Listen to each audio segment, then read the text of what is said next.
Wow. Pura vida, mi gente. Much love and respect to everybody out there. Thanks for tuning in, everybody in the chat right now, the early ones. Hey, peace to everybody. A lot of familiar faces. I got the whole family up in here. Yeah, the whole tribe up in here. La familia. La familia. So today we're just gonna go ahead and start a book. I didn't even want to read it and record it myself. I just want to read it with you guys and see what we find. And just read it together and learn together and build together. And we're gonna dodge the hijack together.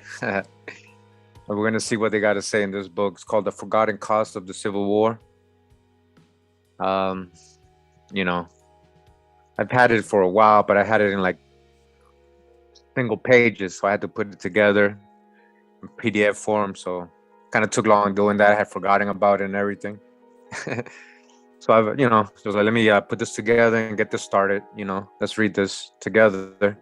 I think has major drop. We're gonna pull out the babies, of course. I like the input everybody had about the Civil War. The many reasons why, the Civil War. So yeah, I would agree it has many different reasons. Not just one, but definitely not what they told us in mainstream. And again, I just want to say fair use. We just here to learn and build and correct history. A lot of this information was not given to us growing up in our curriculums. So we're going to go over it together, as a whole community, just like we're in the classroom. All right. So just bear with me so I can get the book out. And yeah, much love and respect again. Many blessings. Thanks for the support. Been dealing with a lot with these, with the censorship and everything. They're trying to bargain with me now. All of a sudden, now they're trying to bargain with me, and they're giving me, crazy things to do. And I'm like, no, because you're telling me to accept guilt. I have no guilt. You're making up things. So we're gonna continue to, bother them, make them uncomfortable, uneasy, give them reasons. Hey, we got no other choice. We're gonna keep building. I ain't gonna let that, affect me. I didn't, start this channel for that reason. I just want my my dues. Everybody's getting paid in YouTube. I want my dues. I ain't charging nobody for this. That's ad money that they're putting on my videos. They're putting ads in my video and not even letting me benefit from that. So I know a lot of you got jobs and you're hustlers, and you wouldn't stand for that. So whatever. We keep building, we keep learning. Again, we're in this book. It's called "The Forgotten Cost of the Civil War," and you look at the slavery issue. All right, again, fair use. We are doing this in a non-offensive way. We're just reading a book. Don't misinterpret what we say. All right, disclaimer. I'm reading a book with sources. All right. It says here, a little flipped over, Emancipated Slaves, White and Colored, from Harper's Weekly, January 30, 1864. All right. I got the actual colorized drawing, or, the actual original in Library of Congress. Yep. The funny thing is about the two small children, and I believe one of the men is, they got their hand in their pocket, that, that secret society gesture. So, I just be very observant, In the books by Lawrence R. Tenzer, ED, thank you, Lawrence, for bringing this to us. We're going to learn from you. We're going to build as a community. Thank you for putting this information for us back in 1997. This is before I graduated from high school. I graduated in class of 2000. Yeah, I graduated class of 2000. Hyde Park High, Boston. Yeah, the Blue Stars. 1997, huh, Lawrence? Hey, Lawrence, how come your book didn't make it to the school curriculum? So, man, it should definitely be there, man. If you're watching us, man, You should do something about that, Lawrence. We'll back you up. Respectfully dedicated to Professor Charles Leonhardt, who taught me my research skills and the real meaning of Joe Dewey's contextualism. Russell B. Nye, one historian who truly understands, and father and mother who instilled in me love for books. All right, make sure we understand why he wrote this and how. It says here, if a person who was 99.99% white could, through the status of the mother, be made a slave upon claim of the mother's owner, the next step was an easy one to take. Now, we just came from the video yesterday, so-called white slave who actually was colored, but yeah, she was deemed so-called white because she was German. And yeah, she was a so-called slave, Sally Mueller or Miller, Salome Mueller. All right, everybody's like, that's not her name, it's Salome. Okay. The fugitive slave laws and the Prigg and Dred Scott rulings tended to strengthen the argument. If there was no distinction between white and black slavery, and if a slaveholder possessed the right to pursue a slave into any state, he might kidnap and claim ownership of a white person. All right, that was by Russell B. Nye, Fettered Freedom, Civil Liberties, and the Slavery Controversy from 1830 to 1860. These are the contents of the book. Again, we're going to try to get through the whole book as long as YouTube lets us learn and build as a community, so we can discuss this and learn together. Illustrations, all right, it says here. All right, so let's get to the good part. Again, thank you for tuning in. I'm going to dive into this book right here. All right. There were many reasons why the Civil War was fought. Perhaps the two most salient for the North were preserving the Union and preventing the expansion of slavery into the territories. For the South, the two most frequently referred to have been the right of secession and allowing slavery to expand into the territories. There is, however, a relatively little known explanation which has not received the attention it so justly deserves, and that is white slavery. All right? It's not me saying it, it's in this book, White Slavery, The Forgotten Cause of the Civil War. If cause can be defined as any political or social dynamic which exacerbated the tension between the North and the South, then white slavery certainly qualifies because it contributed to the deep-rooted friction which existed between the free and slave sections of the country. White people being slaves in the American South may seem unbelievable at first, and that being a cause of the Civil War, even more far-fetched, but as readers will come to understand, the archival evidence, all right, the archival evidence, all right, truth hurts. The archival evidence sources, real primary sources, the contemporary publications and documents of the day, all right, of the day conclusively proves the case, all right? So this ain't about emotions, this ain't about opinions and assumptions with no sources. Anybody can say anything and everybody knows everything until you ask for the sources, right? Until you ask for the sources. In 1860, Abraham Lincoln's campaign newspaper said, "The human mind is so constituted that it is prone to regard as right what has come down to us, approved by long usage." All right? Which, that reminds me, I want you guys to hold on right there. Hold on to that thought, right? They just mentioned, who did they just mention? Abraham Lincoln, right? Well, we know something about Abraham Lincoln, don't we, guys? Who was Abraham Lincoln? I'm going to show you guys. In case you're new to the channel. So this should already ring a bell. Knowing who Abraham Lincoln is, you should already, make the ideas in your head as to, okay, if there is a so-called black man as president during the same time that they're supposedly freeing slaves, right? Oh, Kurimeo, what did you say? Did you just say Abraham Lincoln is a so-called black man? Well, his autobiography, Most general consensus, most sources from the time describe him as a dark-skinned person. All right, let's see if we can get just one source in this video. All right, so you guys can see.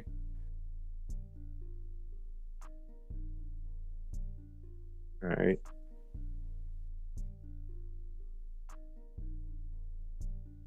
Well, we got many sources. Right here, he's being called, says here, questions and demands of life and death cut deeper than ever upon his dark brown face.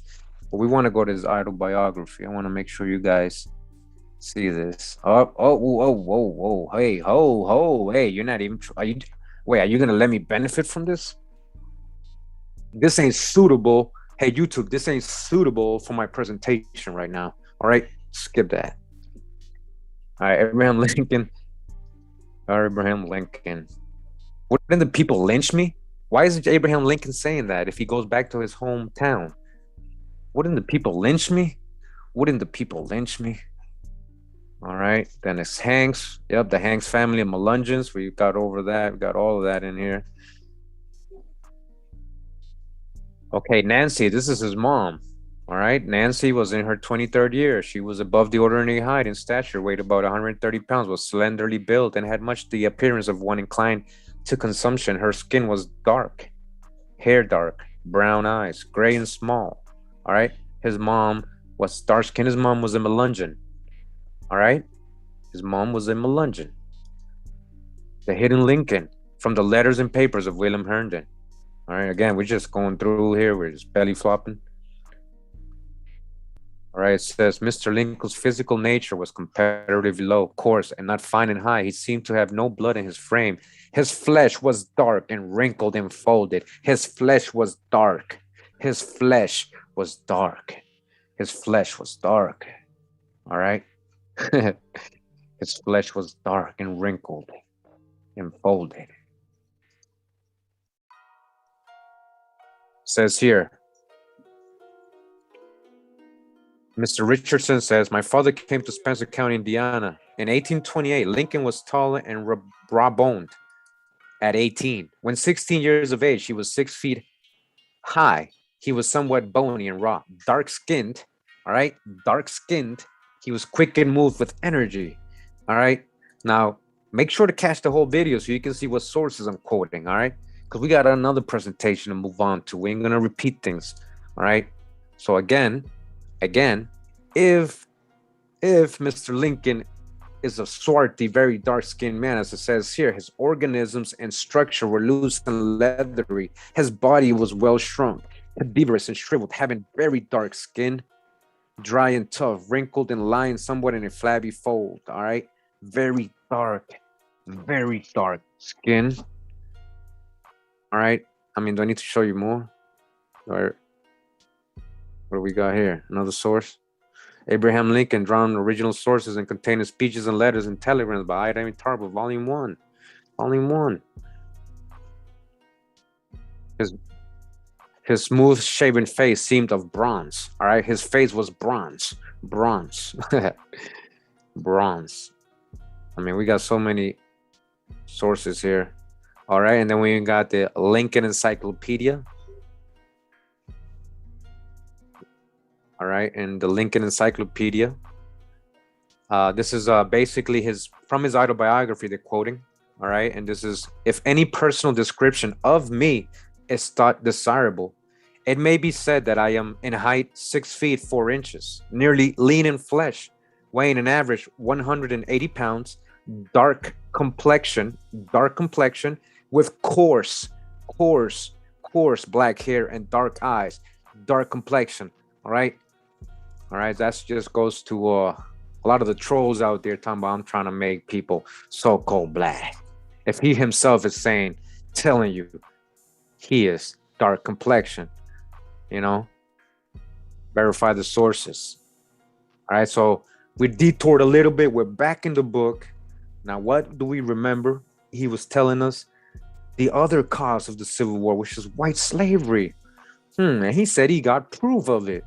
I'm really interested in knowing what he got, what we're going to read in this. I'm going to be honest with you.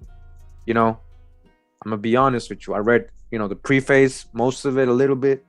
I haven't read the rest of the book. You know, like I just really wanted to read it with you guys. I want to be surprised. I want to be like, wow. I want to research things. You know, and you can see I'm not trying to edit anything out. We're gonna read it just how it is. You know, we're gonna interpret the information. We're gonna pull out the babies. You know, based on the knowledge that we already have. Right, this journey we've been on. Again, Abraham Lincoln was a dark complexion man, so-called Negro. All right, and a melanated person. You know, I can't even say certain words now. Yeah, that's how bad I'm being censored right now. They're trying to make deals with me. You don't understand. They're trying to negotiate with me what I can say and what I shouldn't say. It's really silly. All right. It's really silly. I mean, I can show you the emails. I ain't making this up. So Abraham Lincoln's campaign newspaper said the human mind is so constituted that it is prone to regard as right what has come down to us approved by long usage. The topic of slavery by long usage has traditionally been thought of exclusively in terms of black slavery, and as a consequence, the issue of white slavery continues to be omitted from discussions about the institution of slavery in America. The idea that slavery existed in our country cannot be separated from race, so racial issues play an important role in the story to be told. All right, YouTube, we're reading and learning. We ain't offending anybody. Why? Why? It cannot be separated. We cannot separate this teaching. It's part of the history. The story needs to be told. You got to allow us to tell this story. Fair use. It's illegal to censor people. All right? I don't know if I'm going to play all those games with you, okay? You got to offer me better deals and negotiations. So racial issues play an important role in the story to be told. White slavery in the South necessarily had to do with race.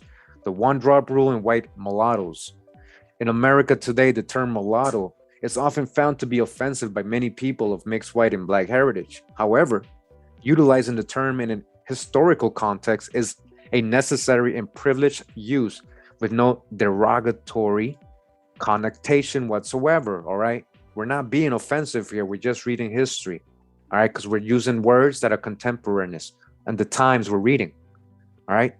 What does mulatto mean? A mulatto is commonly thought of as a person who has a medium brown complexion, one whose parentage is both white and black, all right? So again, crayon colors, right? They're just talking about crayon colors here, right? When they try to explain mulatto to us. But we already got a lot of drop on mulatto, right? You guys been in the journey with me. We already know you got mulatto all over your ancestor census, and they had nothing to do with people being mixed, all right?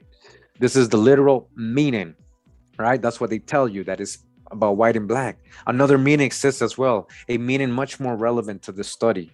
Throughout slavery days, a slave was a mulatto if he or she had any degree of white and black parentage. It must be clearly understood that even after many generations, white people who had a mere one drop of black blood could be and were enslaved as mulattoes, white mulattoes, that is to say, white slaves. All right, so I guess that's what they're calling it, that what they're explaining the white part is, you know, because I know, and we've found many census who we know are so-called black people, and they have them as white in the census. We've actually seen Wanagi's ancestry census and Opemijos. Same thing on both brothers. They had an ancestor. It's listed as white. 10 years later, guess what? They're so-called black, you know? 10 years later, they just changed completely. You know, and then you got all the in-betweens, right? Colored mulattoes, Cherokee, Catawba, Saponi, you know, all the in-betweens, all that, you know.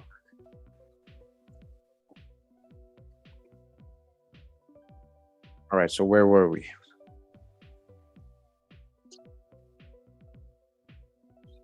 It says these individuals looked white and had no visible African ancestry whatsoever. All right. Many people have heard of the one drop rule, whereby the most infinitesimal amount of black blood makes one black. All right. I also want to just clarify and clear up, and we already got the sources. We got hours and hours of sources in my indentured servitude videos, right? We know there was pale skinned people, so called white people, who were also under indentures, who were also working in the plantations, who were also being treated just like a slave. It's not just mixed people who happen to have one drop. So I don't know if that's what the book is saying throughout the whole book, but we're gonna dodge the hijack, all right? We're gonna get the babies out of this one. Huguenots, you got Huguenots in the house. That's what Skip said. What is often overlooked, however, is the fact that in reality, this is a social classification. A white person and a person who has a distinct black ancestor, but no discernible black traits, look the same and are both physiologically white human beings. It was common thinking in the North to hold that slaves who looked like white people were white people and not mulattoes, not black people. As will be seen, the political ramifications of white slavery were ultimately a cause of the Civil War. Right? Well, again, we're reading the forgotten cause of the Civil War. Black blood is a race related expression that was used memorably in the popular Broadway musical and motion picture show Boat, adapted from the novel of the same name by Edna Ferber. The story begins in 1870s, and as in antebellum days, interracial marriage was illegal throughout the South. Julie is a white mulatto, living as a white woman, who was married to Steve, a white man. Helen Morgan and Ava Gardner, both white women, have played the role of Julie. Upon hearing that the local sheriff was about to challenge their marriage, a dramatic scene unfolds where Steve pricks Julie's finger and sucks out a drop of her blood. The sheriff comes on board and declares that one drop of black blood, sorry, makes you black in these parts. All right. See how they were just, declaring whatever, they wanted on people? Steve had met the criterion. Unquestionably, there is no difference in the blood of whites and blacks, as attested to by the fact that blood transfusions routinely occur with donors and recipients being of different races. Thanks for pointing that out. All right. What is the difference? For the purpose of clarity in discussions having to do with racial mixture, the expression black blood has conveniently been utilized in a figurative sense as literary device. All right. All right, YouTube. So don't censor us. We're just reading what the guy is calling, you know, he's utilizing as a figurative sense. The term white slavery has been used both literally and figuratively throughout the text, and important clarifications are necessary for understanding the differences. To begin with, in a general literal sense, white slavery had to do with the white mulattoes described earlier, white people who were born into slavery and remained there for life. White slavery had two very different figurative meanings. Southerners used the term figuratively to describe white laborers in the North who were living in poverty in conditions that were worse in their view than those of their black slaves. Throughout the North, however, figurative white slavery had to do with the South threatening to subjugate and usurp Northern political power, thereby turning free Northerners into slaves, forced to adhere to Southern dictates. Michael F. Holt, an historian of note who has studied the politics of the 1850s, describes this aspect of figurative white slavery as follows. The word slavery had long had a definite meaning aside from the institution of black slavery in the South. Slavery implied subordination to tyranny, the loss of liberty and equality, the absence of republicanism. What was at stake was not just the wrong of black slavery or even the possibility of its spread, bad as that might be. What was ultimately at stake in the sectional conflict was the enslavement of white Americans in the North by despotic slaveholders bent on crushing their liberties, destroying the equality in the nation, and overthrowing the Republican principle of majority rule. Interesting. All right. So I mean that's interesting. If Civil War, I mean if things were to have continued as they say, and maybe the South gained more and more power, you know, turn the whole country into plantations. Didn't matter who was what color you were. If you end up being an indentured servant, end up being under there, they didn't care. They just wanted the you know the power and the money and just expand and get riches off of that, their own families, their republic. Take, taken figuratively, Now, again, it's hard to go, snap out of, what we're reading. Again, this is from 1990, right? There's a lot of updated information. We know there was the so-called black president at the time, all right? A black president freeing so-called people, right?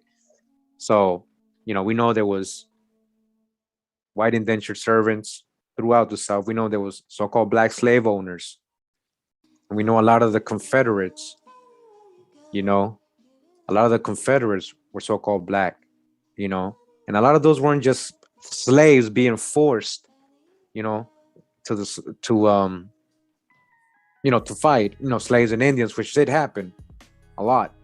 A lot of them were volunteers, They didn't want to lose their privilege they had. They didn't want to lose their plantations, you know. They're indentured servants, they're workers. It might have been just family, They didn't want to lose that system, you know. So we just gotta always, snap in, snap out when we're reading this. We dodge the hijack all the time. It's hard though. I mean, even for me, as I'm reading this, I'm just trying to picture what he's trying to say and what really was going on. And when he's saying white and black, because again, this ain't a crayon colored world. But in 1997, it still was. So again, let me continue. Just want to, be able to explain those kind of things. So, talking figuratively, white slavery to its logical conclusion, if Northerners were made slaves to Southern political power, such power also might actually be able to literally enslave white people. Such, par- Partially those white laborers who were poor and vulnerable. As this text will show, such a potential was in fact believed by many. White slavery, in this sense, does not negate the commonly understood figurative meaning, but rather expands it to encompass a literal meaning as well. White slavery, in this literal sense, indicates actual physical enslavement, outright ownership, often expressed in antebellum days as property in man, or as capital showed owned labor. These various figurative and literal meanings are very different from one another, but the context in which they are found will denote the meaning intended.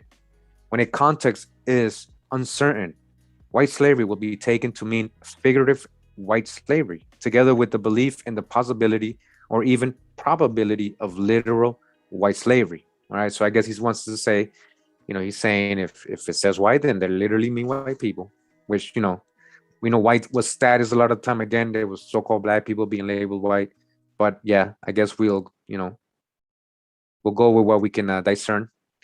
The broad uses of this term is easily illustrated by the fact that there were entire works based on different denotations. In 1855, the sons and extended family members killing one another.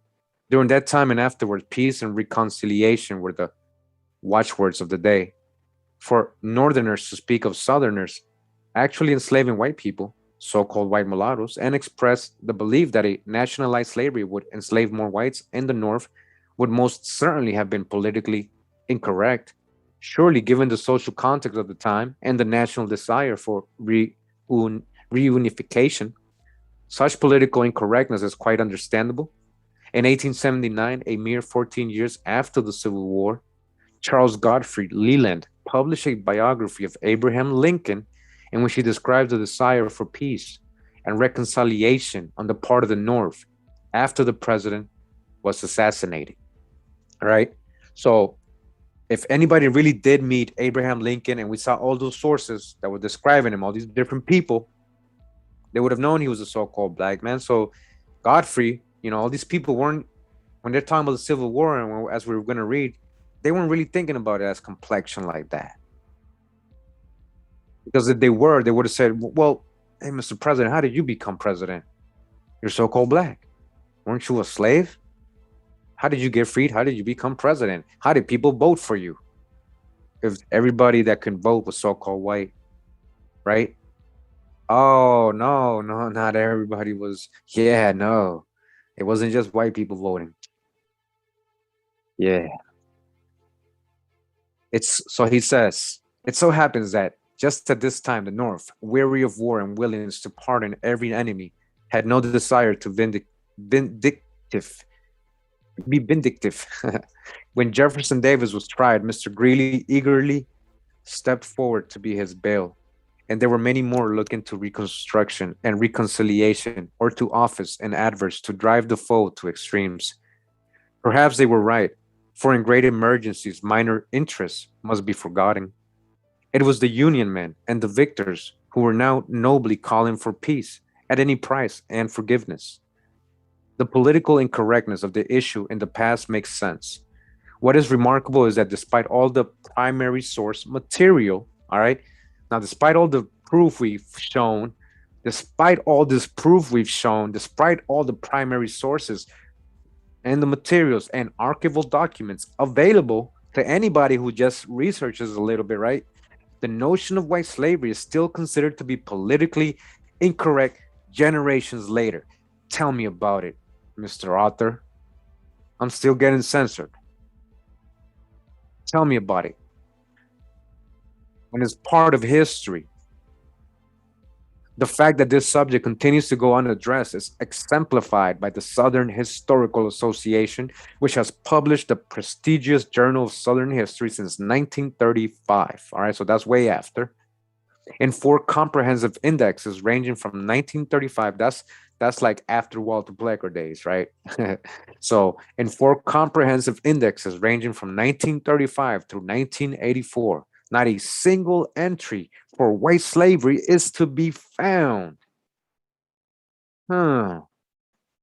And and we got I got like 5 or 6 videos. I would say it's at least 20 hours. Some of these videos are 4 or 5 hours each. So I would say it's at least 20 hours of nonstop sources of white servitude, right? And what did we find out about this so-called white servitude? That not all these so-called white people were actually pale skinned. They were only calling them so-called white because they were coming from Europe, many of them. Turns out a lot of them were actually so-called black people, black Europeans. So that's what I say we pull out the babies out of this. But he's finding a lot of so-called white slaves, right? He's finding them. He found the archives, all right? The political incorrectness. I'm sorry, that I says the past has indeed been altered by the omission of white slavery from the scholarly discussions. Uh-oh, somebody's altering the past. Texas School Board, why haven't you put this in the curriculums in school? Why don't you teach us this? Why didn't you teach me this when I was in school? Why didn't you teach me about Sally Mueller? We saw the video yesterday. All that is scholarly. There's too many sources and evidence. Yet we still got a lot of Pan Africans and a lot of this, confusion going on in these YouTube streets. More like cloud chasing. The political incorrectness of white slavery today is of different nature than that of the past. For at the present time, the belief exists that addressing the issue of white slaves in some way diminishes or belittles black slavery.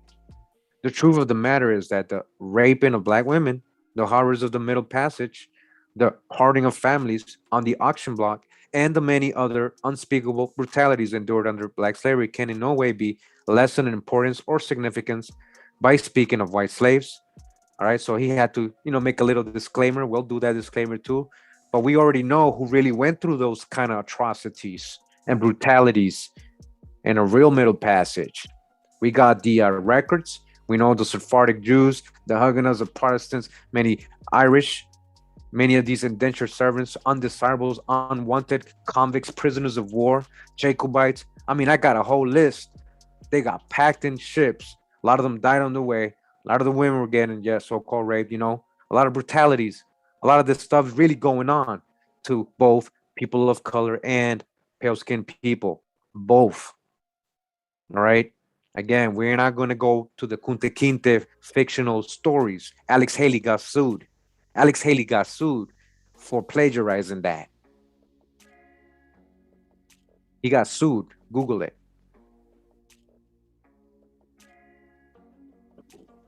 who were merely the byproduct, all right? The byproduct. These white slave or black slavery and a relatively small part in the overall picture of slave in America. And there you go, dodge the hijack big time. All right. They didn't play no small part. It wasn't about complexion. It was made about complexion later on. The word white didn't even exist in Virginia until like after the 1670s. They were there since 1610. There's no records of anybody being called so-called white, right? Again, we've already got the drop. This book is from 1997. It's a little outdated, but thank you, Mr. Author. We're helping you update it.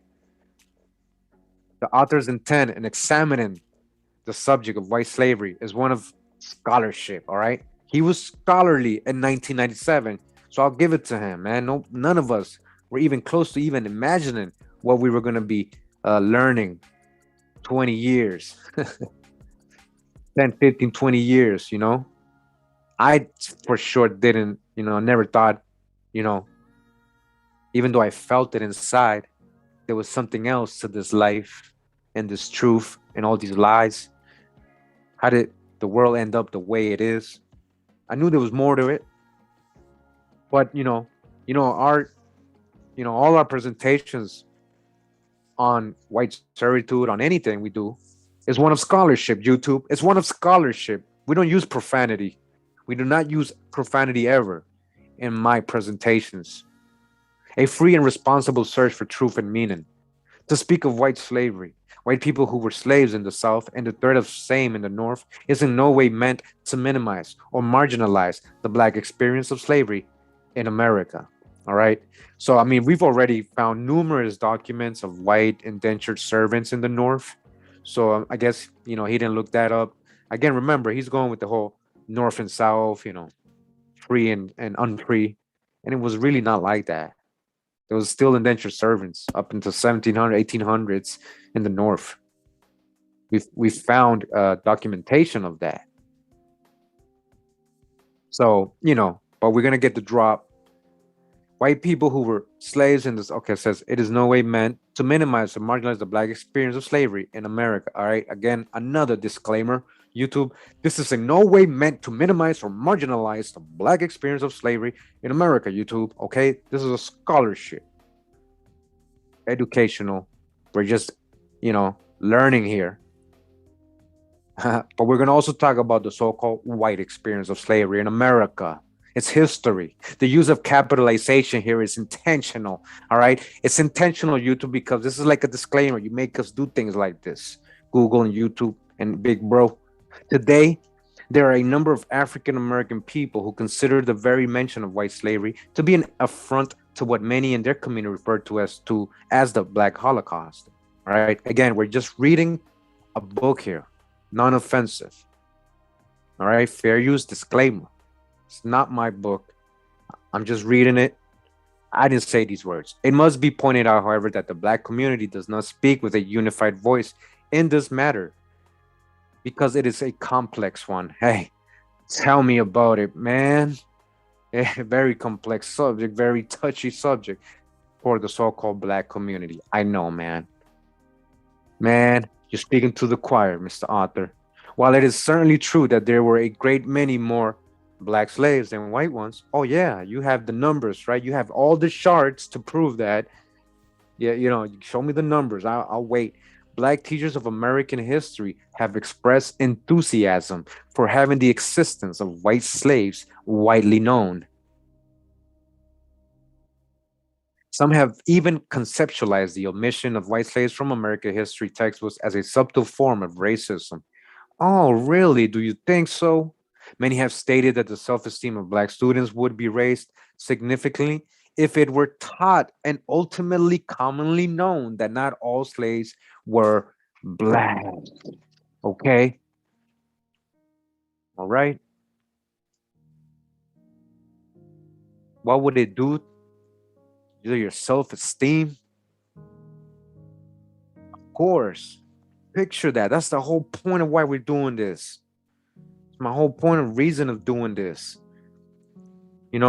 Yeah, we're here to make you think, but we're going to let you know too. We're here to let you know, not just think, no.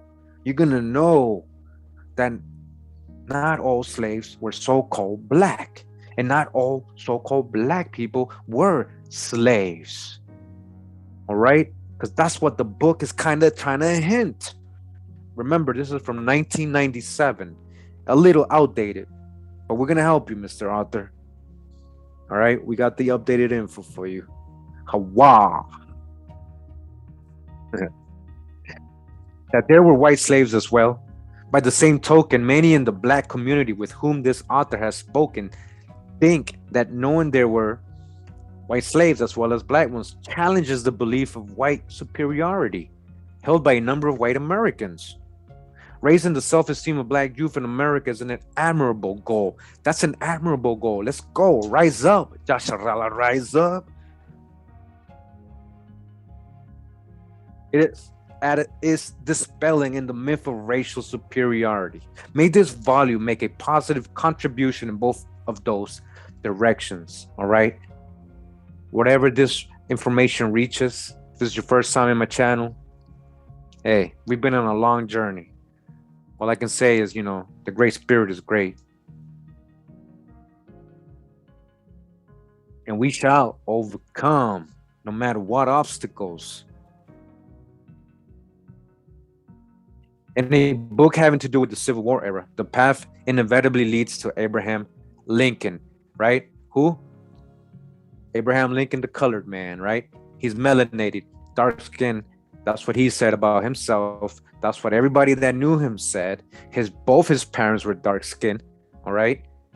He was a Quaker, Protestant. We already know the daily. Sephardic, Moorish. We already know. Okay, we got the drop. Shout out to Drop Nation. Readers will find that the Richmond Enquirer has been quoted extensively herein. This prominent Southern newspaper was the major source Lincoln used to keep track of the political climate in the South. Although he also read the Charleston Mercury, it was the Richmond Enquirer, which was cited by name in several of his speeches.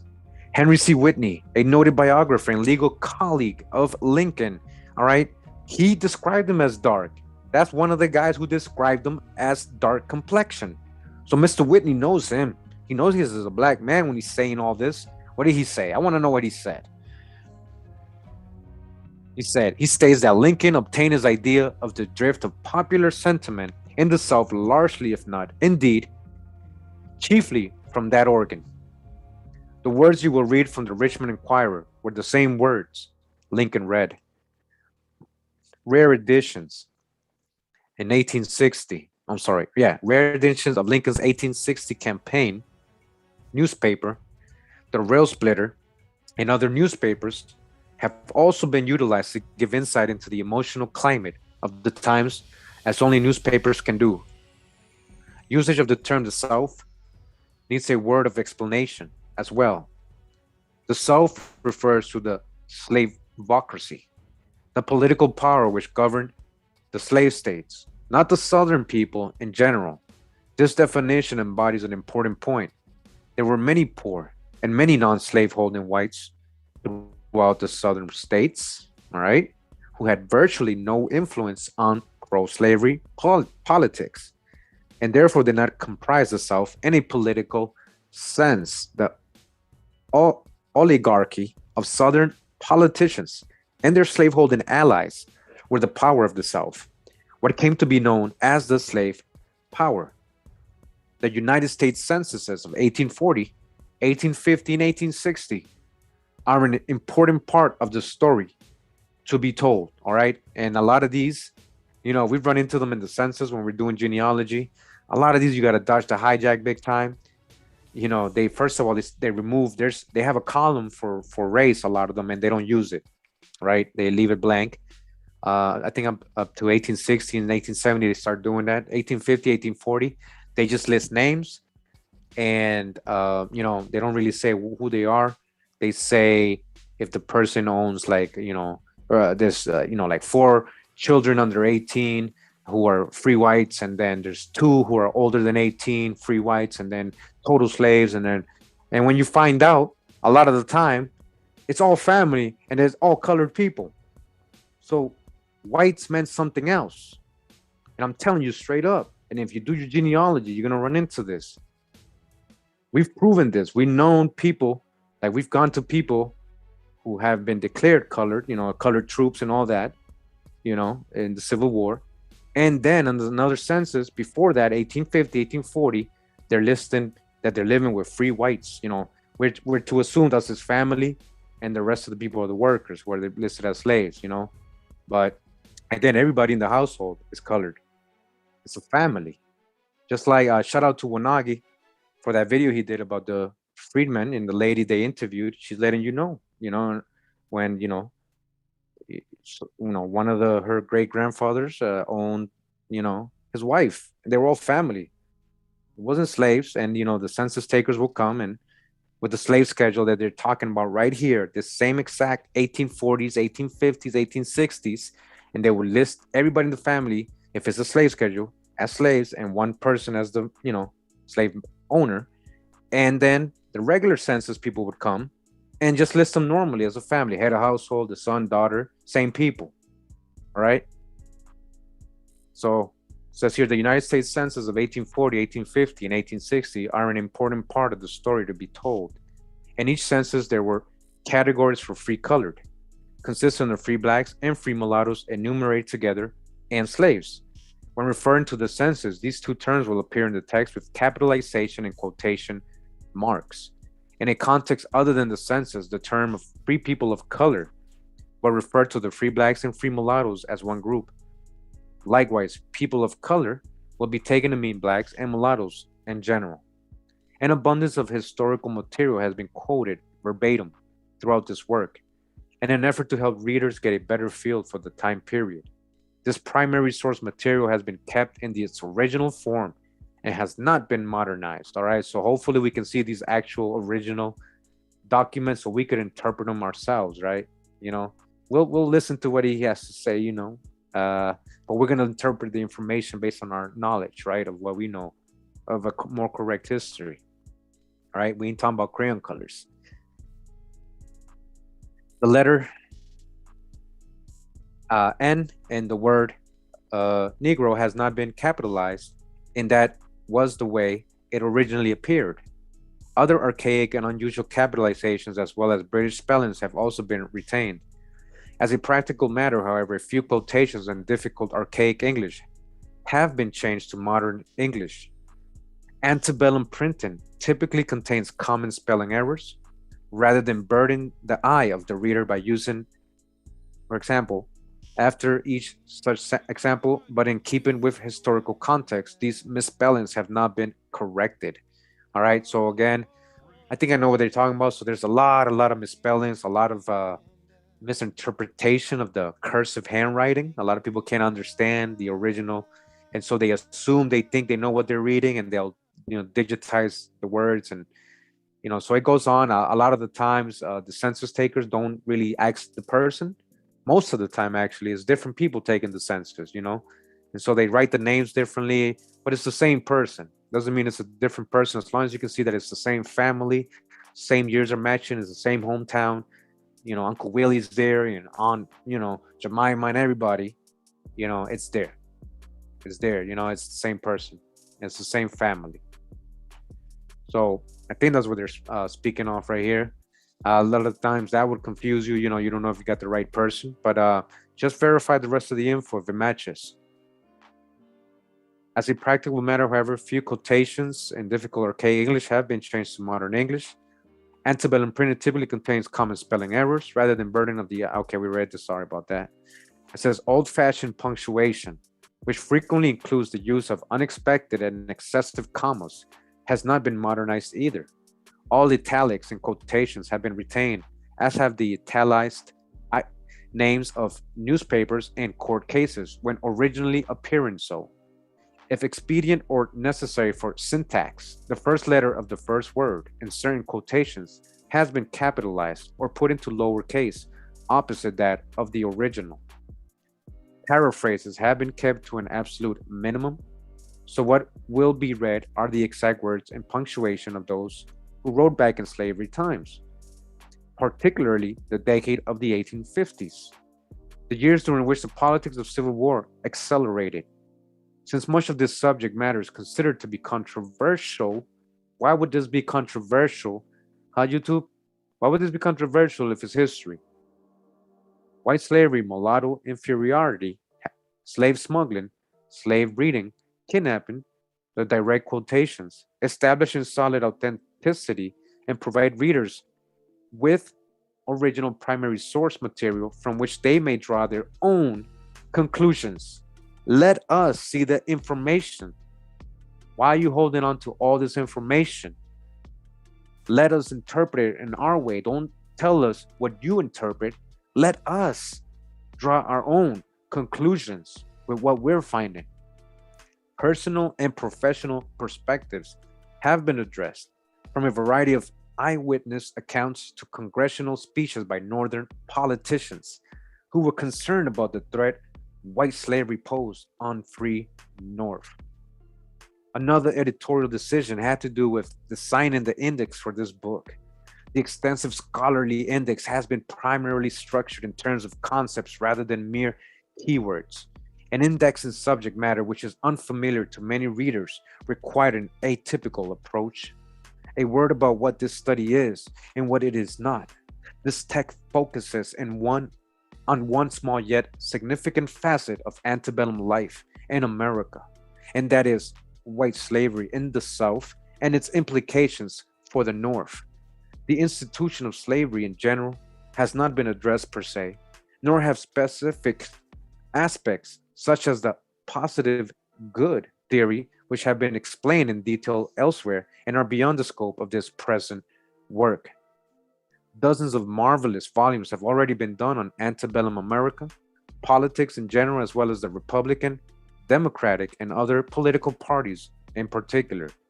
These subjects have not been rehashed either, but will be included when deemed necessary to clarify a context in which white slavery or a related issue is being discussed. In addition, it is to be pointed out that this book explains the work of one racial theorist, Dr. Joshua Clark Knott, whose original theories were directly concerned with the white slaves and white slavery. Other books have been written on the broader perspective of racial theory and racial theorists in general. All right, so you guys an acknowledgement here. And he says, can silence ever say something? Words cannot. I'll let you think about that one. That one's deep right there. You want us to keep silence, you two? You want me to negotiate with me? Tell me, you can't say certain things. You can't. Don't make it sound like this. What? I'm reading the census. What are you talking about?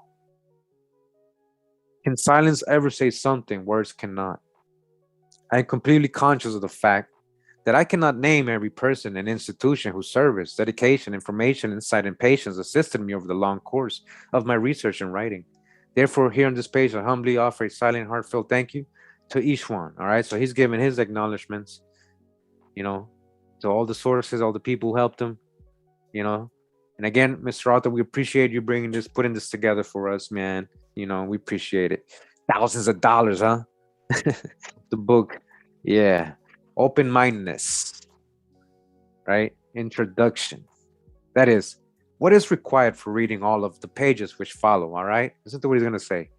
When one thinks of slavery in America, images of black and brown people come to mind.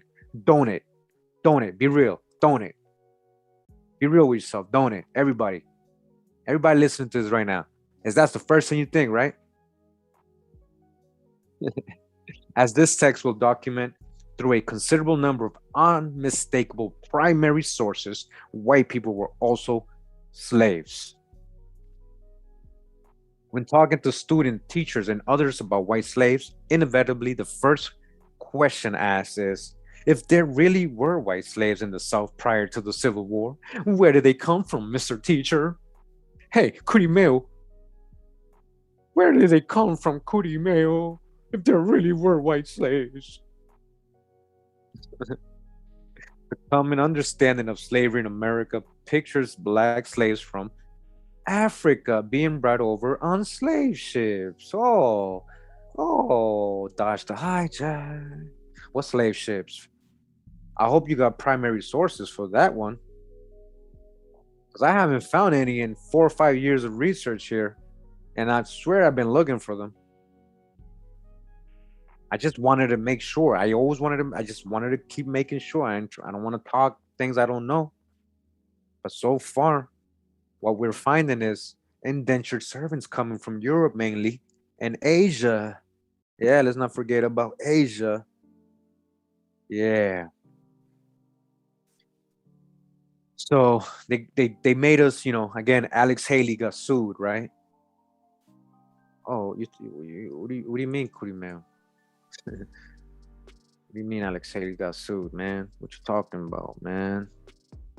Utah, Utah. What is Utah? Judah. It's an Apache word. Sorry, I was speaking with somebody earlier. I was showing them this. So yeah, a private little session I have with people. Hey, if you ever want to talk to me, just let me know. Send me an email, man. We talk. We build. You come with respect. All right. So how we going? What was I gonna look for? I already forgot what we were gonna look for. Sorry about that. Let me go back to the book. Yeah. Oh yeah. Kunta Kinte, man. Kunta Kinte, man. So let's see. Alex Haley Roots sued case. All right. Oh, that's how you spell it. All right. So New York Times, right? Roots plagiarism suit is settled. Roots plagiarism, right? This is from the New York Times, 1978. Wait a minute. I was born in 82, right? Um, at what point were you guys gonna tell us that Roots was fake and it was plagiarized? How, Mr. Teacher, Mr. History, Mr. Professor, Mr. So-called African American professor with your PhD? When were you gonna tell me that Alex Haley, because I know you knew about this, this was back in 78. Alex Haley settled a lawsuit yesterday by acknowledging that his world-renowned book Roots contains some material from a relatively unknown novel about slavery that was published 9 years earlier. So they're sugarcoating it a little bit. It was a fictional book called The African. It's a fictional book. Unknown novel. Fictional book. All right. So after the negotiations, the proposal broke down. The defense lawyers moved for a mistrial, arguing that the judge had proposed settlement for an amount that they had rejected. The amount was not disclosed, but the defense lawyers raised questions about whether the judge can. All right, so basically, they actually settled out of court. They settled out of court.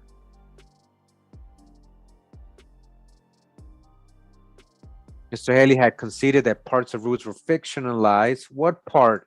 The African part and Kunta Kinte ancestor part? Well, that's two of the major parts, Mr. Haley. What do you mean some parts? That's two of the major parts here. All right. So again,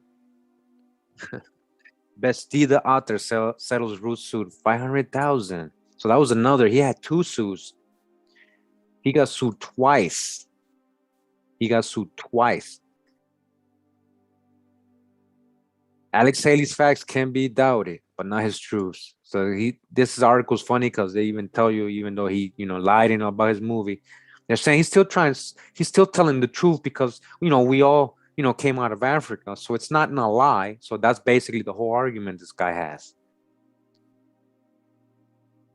It's no news to black scholars that Haley made mistakes. He or perhaps lazy assistants, as Haley claimed, as they try to blame his assistants. Alex Haley died last year, but the tragedy of his memory continues apace. Alex Haley's hoax, how the celebrated author faked the Pulitzer Prize winning Roots, screamed a front page headline on February 23rd in the Village Voice. He even got a Pulitzer Prize for that, for plagiarizing. They awarded him for plagiarizing and lying, right? But then they censor me, tell me my videos are not suitable because I'm reading a census from England from colonial times. The truth. that there were so-called black people in England, many of them. They didn't like that, I guess. They didn't like that I said they weren't from Africa too. They tell me to take that part out. I'm not kidding. I'm not kidding. All right. So, all right, you guys know Harold Corlander is the guy who sued him. Was an American novelist, folklorist, and anthropologist, and an expert in the study of Haitian life. Oh man. The author of 35 books and plays and numerous scholarly articles, Corlander specialized in the study of African, Caribbean, Afro. The funny thing is, his book was fictional. His book was fictional. So why did you make a fictional book if you knew so much of the of real history? Why did you make the book fiction? Oh man, that's so funny. Corlander wrote 7 novels, his most famous being The African, published. You guys got to understand, it's literally a fictional book. They're not saying, they're leaving all that out. You go to the book and it says fiction. It says fiction right on it. It's in the fiction. It was in the fiction aisle, and it says fiction right on it. They're not showing it. It's a fictional book, a fictional story that Alex Haley plagiarized. Published in 1967, the novel was the story of slaves captured in Africa, his experiences aboard a slave ship, and his struggle to retain his native culture in a hostile new world. In 1978, Corlander filed suit in U.S. District Court for the Southern District of New York, charging that Alex Haley, the author of Roots, had copied 81 pages from his novel. 81 pages, like literally just copied straight up, plagiarized. Corlander's pretrial memorandum in the copyright infringement law claimed defendant Haley had access to and substantially copied from the African. Without the African, Roots would have been a very different and less successful novel. And indeed, it is doubtful that Mr. Haley could have written Roots without the African. Mr. Haley copied language, thoughts, attitudes, incidents, situations, plots, and character. Like even the names. Man. Yeah, they got a new Roots series now, right? They got a new Roots series, right? They're still teaching you like it's real, like those were actual ancestors, right? So again, I hope you're all about the truth, Mr. Author. I know you are, because you wrote this great book back in 1997. You're still alive. You know, we thank you for that. And you know, unfortunately, you know, yeah, that whole story of, you know, where there is no proof of that. You know, the only proof is monkey bones, spitting on a tube, and Alex Haley's plagiarized fictional story. What other proof do you have? I'll wait. Hello? Hello? Are you there? Oh, okay. That's what I thought. So we're gonna dodge the hijack big time on that whole, you know, out of, you know, theory, you know, all those theories. And where were we?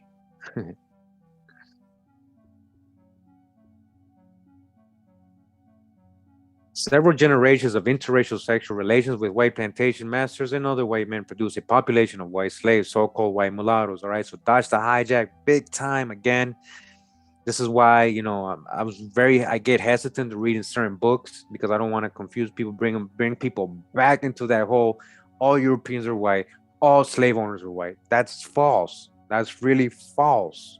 All right, again, we're gonna pull out the babies, but you guys gotta be ready to dodge the hijack, like Tyson. You know, like when he dodges and then he throws the blow, just throws the blow, dodges real quick and just throws the blow. Like, hey, don't let him do that to us. We're gonna dodge him and we're gonna hit him right back. We're gonna hit him right back with some facts. Don't be don't be indoctrinating back. We're not trying to go backwards 1997, all right? Or 1993 Pan-African Doctrine. We ain't trying to go back to none of that.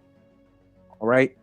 2008, 21. I almost said 2018. That's how, you know, that's how lost I am these days, man. I'm just researching, time just flying, and we're just building and we're growing.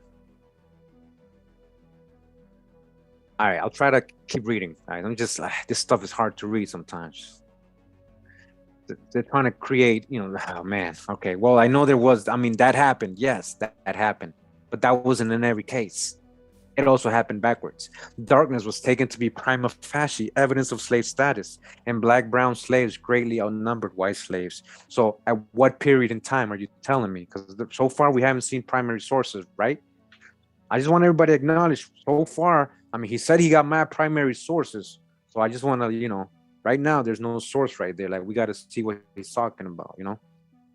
Although white slavery was merely the byproduct of a black slavery system, there were nevertheless white slaves as well. Even after all visual characteristics of the African had long since disappeared, many generations of white people continued to be held in slavery because any child born of a slave mother automatically assumed slave status. All right, we've gone over that many times. That happened to the Indians, so-called Negroes, and white people, because it was about the status of the mom. It is to be understood that slavery was transmitted from generation to generation through the maternal line. Having a remote black female ancestor permitted people to be classified as black, even though they were physiologically white. So slavery in the South, in this ultimate sense, was not based in color. All right. So there you go. Now he's like, all right, after all what he thinks he knows, he's letting you know it really wasn't based on color in the South. It really wasn't based on color. Indeed, many travelers throughout the southern states noted that they saw slaves who were as white as any white person. Well, maybe because they were pale-skinned people. Maybe they weren't mixed or white mulattoes, as you're calling them, after many generations. How do you know that? Again, remember, they're assuming that slavery was only so-called black people from Africa. So they're trying to explain how a white person would end up a slave. They're trying to explain that. We already know indentured servitude wasn't about color. Okay. Indeed, many travelers, okay, so we got that part. Since the subject of white slavery has gone and continues to go virtually unaddressed, slaves being black and brown endure in our common thinking. That's all we think about. The image of a black person picking cotton standing next to a white person also picking cotton seems unbelievable and almost surreal. But that actually occurred in reality. I've been trying to tell you this. They were right next. Yep. And sometimes they weren't working with you. They were working for you. Many times they were working for you, not with you, but for you. Dodge the hijack.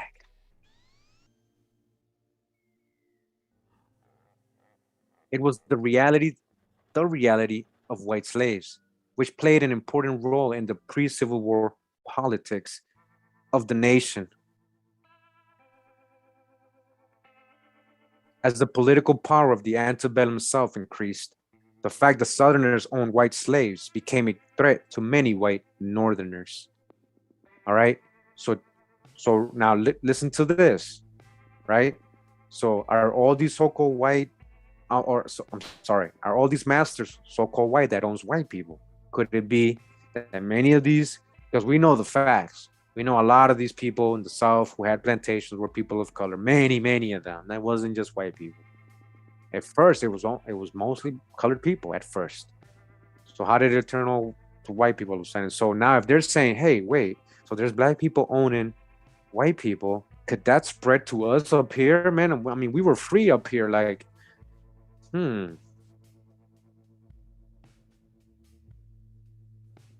So it became a threat to many white Northerners or free people. The enslavement of white mulattoes, actually white people, was quite a different matter than the enslavement of brown and black people, and white slavery became a controversial political issue. As the epigraph of this book indicates, and chapter 5 explains, these whites being enslaved gave rise to the fear that under provisions of the figurative slave law of 1850, free whites in the North could be mistaken for white runaway slaves and be literally enslaved as well. Yes, we've seen many Europeans running away, right? Irish, Scotsman, English running away, describing them. A lot of them pale skin, a lot of them fair, a lot of them swarthy Europeans running away, which will be labeled white in the census. They would be labeled white because they're from Europe, even though they are dark complexioned. This is what I'm trying to explain to you. I know a lot of this confuses a lot of you, especially if you haven't seen census or haven't done a lot of genealogy where you've run into these things, so you can, and you know it's family, so you know it's not white people, you know. And I'm talking about people who know their family got pictures, and they know it's in the family Bible. The name's still there. It's not a white person. It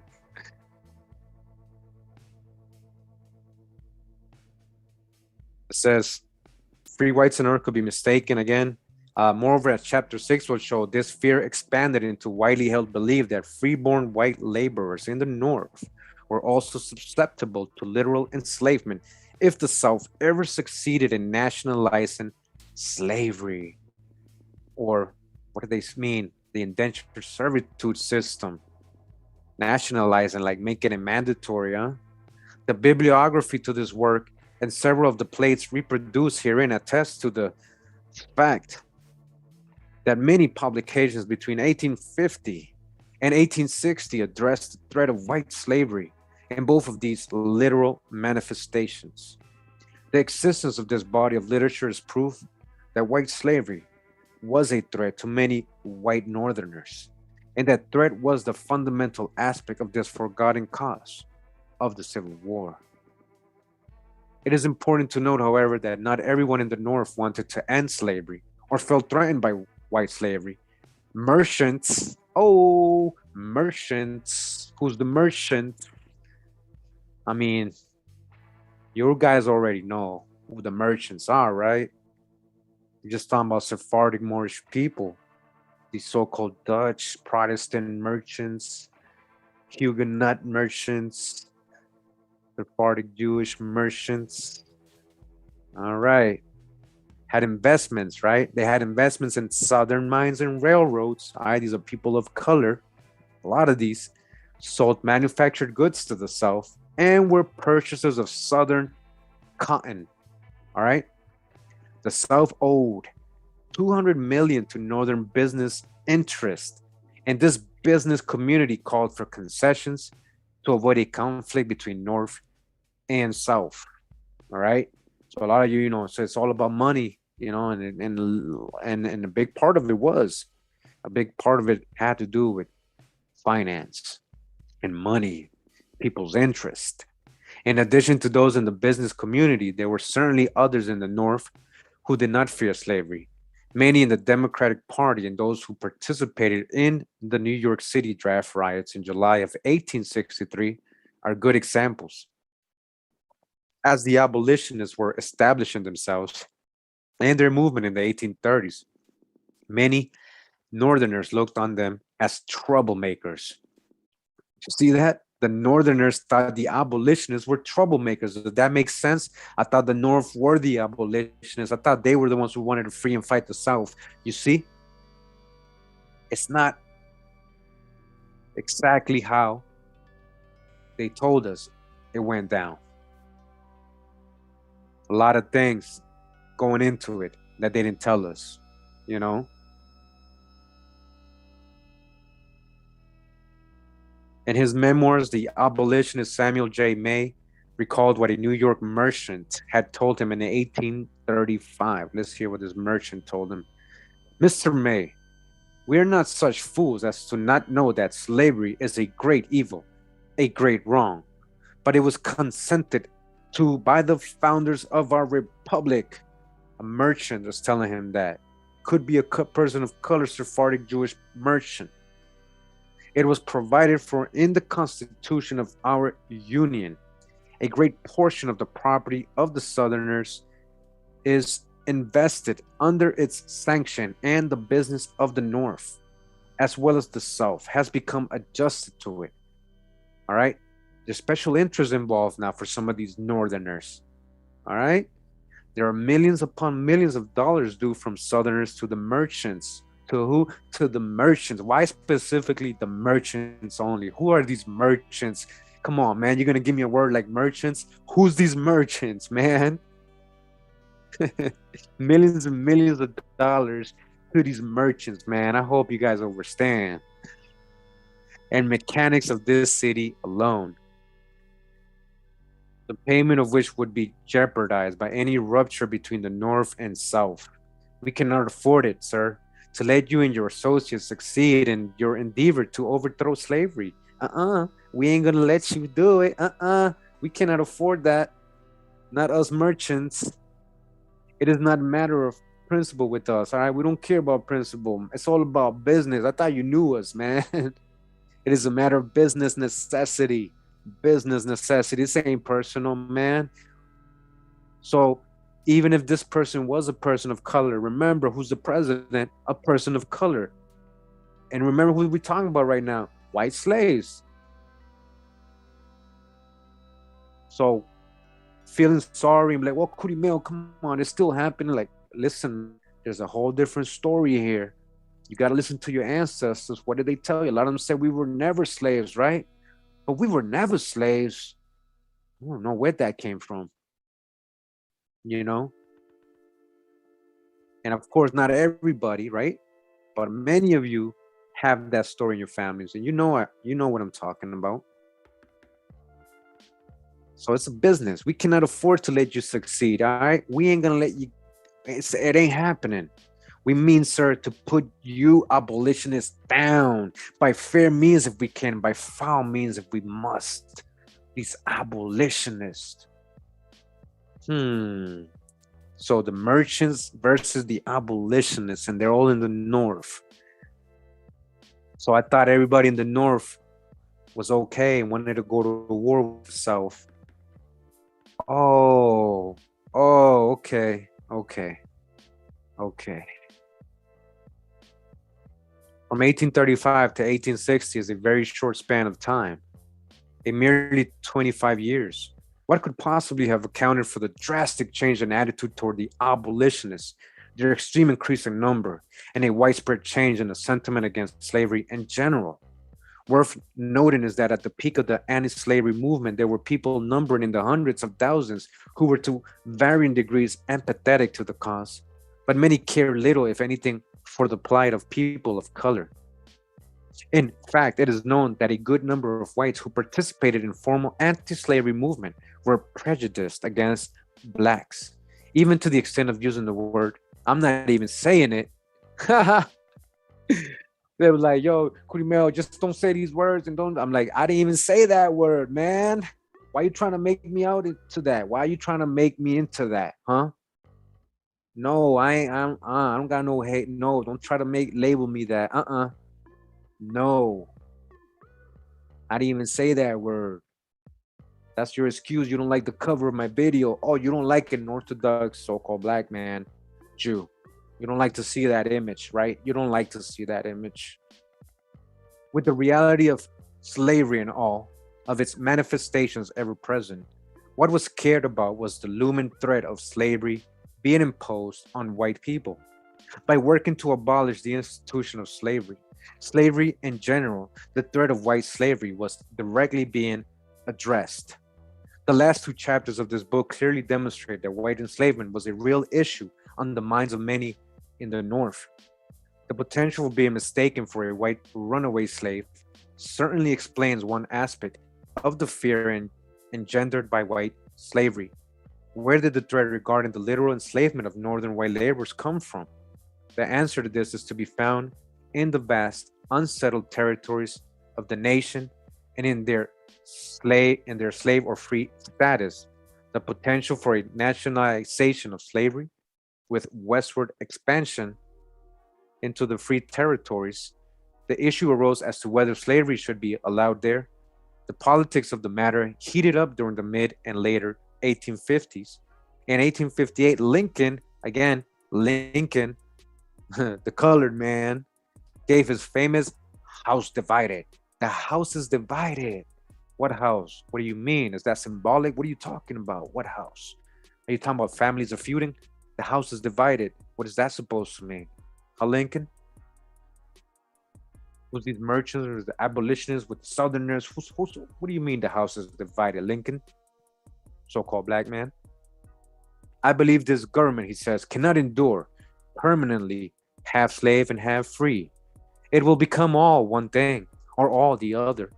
Either the opponents of slavery will arrest the further spread of it and place it where the public mind shall rest in the belief that it is in course of ultimate extinction, or its advocates will push it forward till it shall become alike lawful in all the states, old as well as new, north as well as south. Thank you, Mr. Lincoln, the colored man. In 1860, exactly 1 year to the day before Fort Sumter was fired upon and the Civil War commenced, an editorial published 4 years earlier in the renowned Richmond Enquirer was read into the congressional record as being typical of the South's point of view, casting aspersions of free society and extolling the virtues of slave society.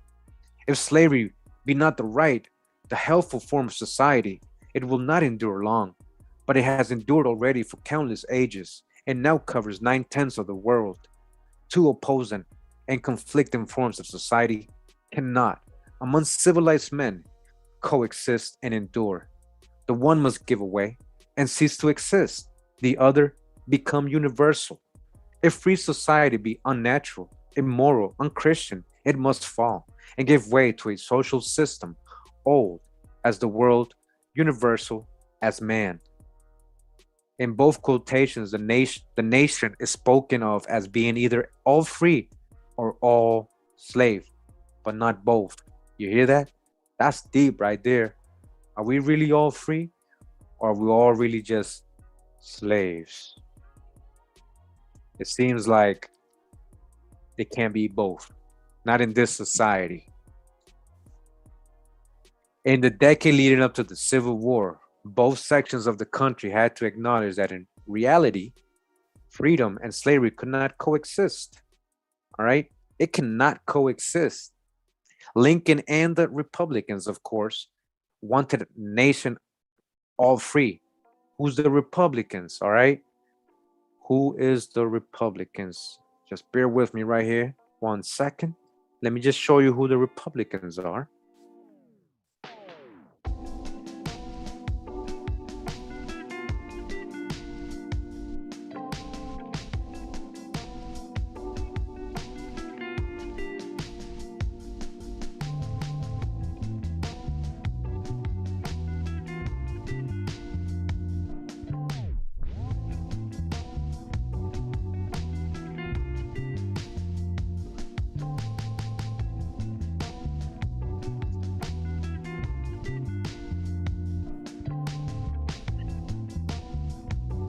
All right, all right.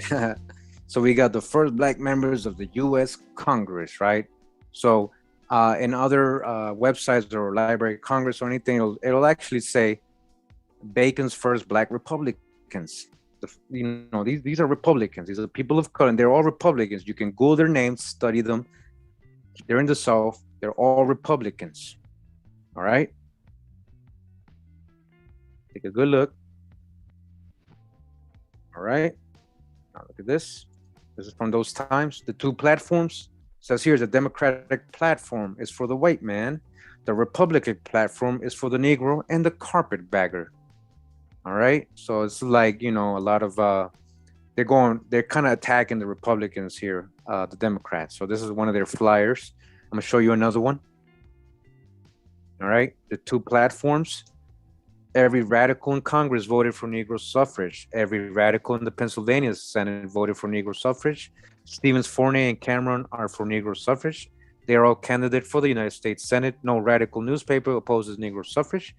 Gary said in a speech at Harrisburg, 11th of August, 1866, there can be no possible objection to Negro suffrage.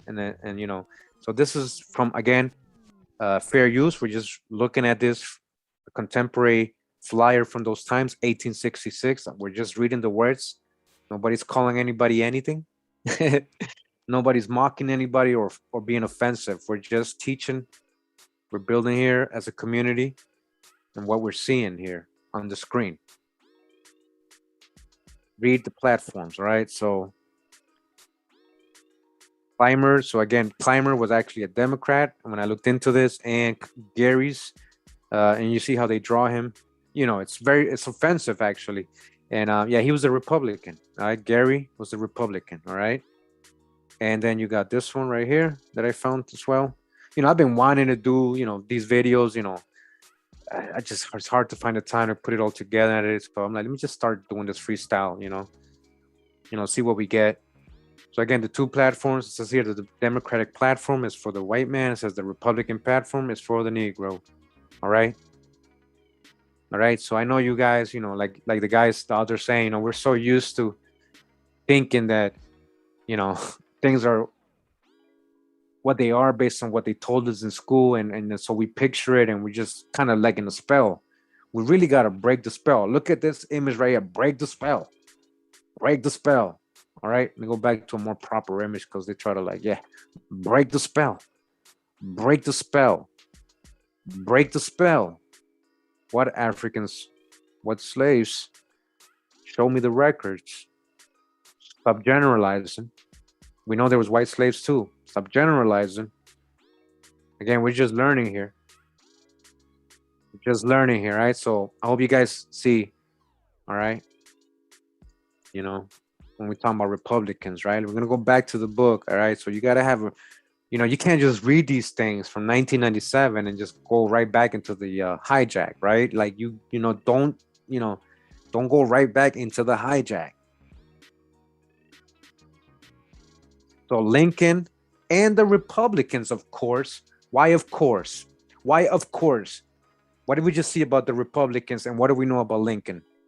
Of course, colored people, right? Wanted the nation all free. People of color wanted actually freedom. I wonder why. By keeping slavery from expanding into the territories, all new states to come from those territories would be free states. The slave states would lose political power, and in time, the institution of slavery would become non existent. The South, on the other hand, wanted the nation all slaves. Or maybe they wanted the whole indentured servitude system to be like massive, big time and regulated and all that, like allowed and exclusive, exclusive might maybe most likely. Slavery would first be established in the territories and then expanded into the free states. Lincoln believed that the nation could become all slaves. Otherwise, he never would have said so. All right. So Lincoln knew something.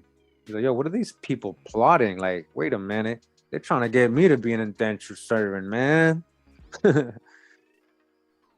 What would it mean for the nation to be all slave? Could it be possible for Southern political power to expand into a national pro slavery political power and literally enslave free white Northerners?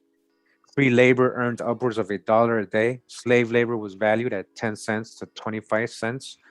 Um, Wait a minute. Uh, shouldn't it be valued at 0 cents? So I guess they mean the value that a slave produces, right? But a lot of these indentures, a lot of these slaves were getting paid. How do they buy their freedom? How do they go to court to sue? How do they do all that? How do they buy their wife out of freedom? You know, Again, the story was not really told to us correctly. The narrative is the problem. The narrative. The sources are there. The narrative is the problem. The narrative that we never choose to look for.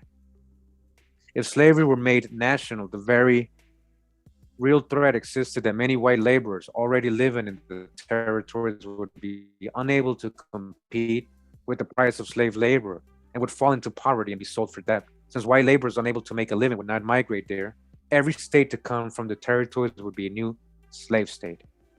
This being so pro-slavery congressional power would greatly increase along with the votes necessary to ultimately allow slavery into the free states, where free labor would again have to compete with slave labor, with the mentality of the country being all free or all slave. It is no wonder that people in the North, particularly the laboring class, felt vulnerable to the idea of slavery being nationalized into all slave nation. All right. So I know we're thinking like slavery, like, Kunta Kinte kind of like, but, indentured servitude. Yeah, a lot of people got stuck in those indentured servitude cycles and, unlawful ownerships and people, again, kids are born, the mom dies. Nobody ever helps the kid. The kid grows up, without even learning how to, the person just treating them, bad. It happened. People are good and bad. It's not about complexion. But what I'm trying to say is a lot of people got stuck in these indentured cycles for life, becoming chattel. And that's what we think of slavery today is. It's just people being stuck in these indentures, really. A lot of people lost after they were freed from their indenture. They didn't do a good job, like saving their money, getting land, getting their own indentures, and they had to indenture themselves right back into it, right back. That was the way to get a job back then, right back into it. So again, yes, a type of chattel existed if the person, certain situations, certain cases, not in general. Many in the North held the belief that if slavery were nationalized, at first there would be a figurative slavery in the free states, where omnipotent pro-slavery political power would usurp civil rights and the northern political establishment. Once done, this in turn will likely evolve into literal slavery, where white peoples could be enslaved for life. Oh man, that's just like, they don't want to think of that. Many contemporary references express the belief, either implicitly or explicitly, that the enslavement of white laborers in the North would ultimately be literal enslavement. The North would negate slavery in the South by stopping its expansion, or the South would impose slavery on the North. Everything hinged on preventing slavery from expanding into the territories. Plank number 8 in the Republican Party platform of 1860 stated that the normal condition of all territory of the United States is that of freedom. We deny the authority of Congress, of a territorial legislature, or of any individuals to give legal existence to slavery in any territory of the United States.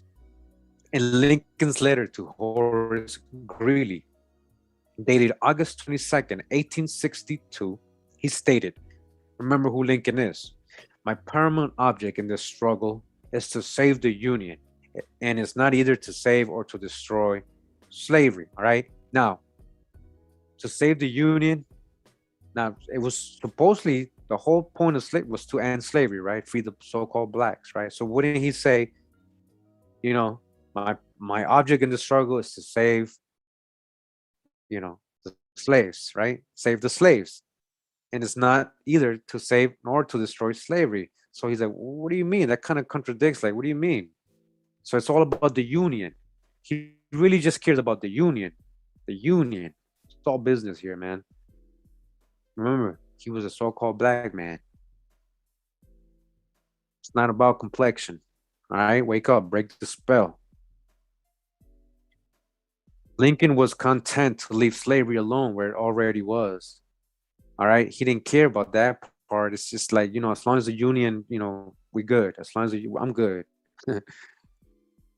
Remember Lincoln, who he was a runaway slave. Remember, Lincoln was a runaway indentured servant. He was there. He was there. He was there. We got that already. We got that already.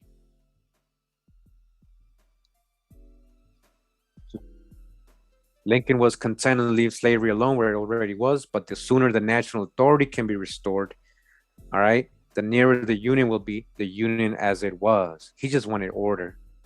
That, of course, was a Union with free territories, where free labor would not have to compete with slave labor. The Civil War was fought to preserve the Union and the Union as it was. So, see, the thing is, like, picture it. So it seems like a lot of the Southern people had a lot of power because of, their slave labor. And, a lot of these Northern people probably didn't have enough money or resources to get so-called indentured servants. So they're like, no, we'll work for ourselves. Don't make us compete. So again, if you're thinking of it as white and black, it sounds controversial. But when you think of it like this, like there's special interest involved in both sides. It's not about helping you. It never was about helping so-called black people. It was not about that. It was not about that. All right, the special other interests involved here. Again, we're reading the book, The Forgotten Cause of the Civil War. There's many causes to this. Fighting for what?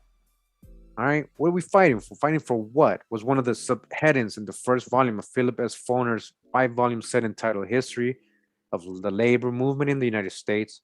Foner believed that this author agrees that hundreds of thousands of laborers,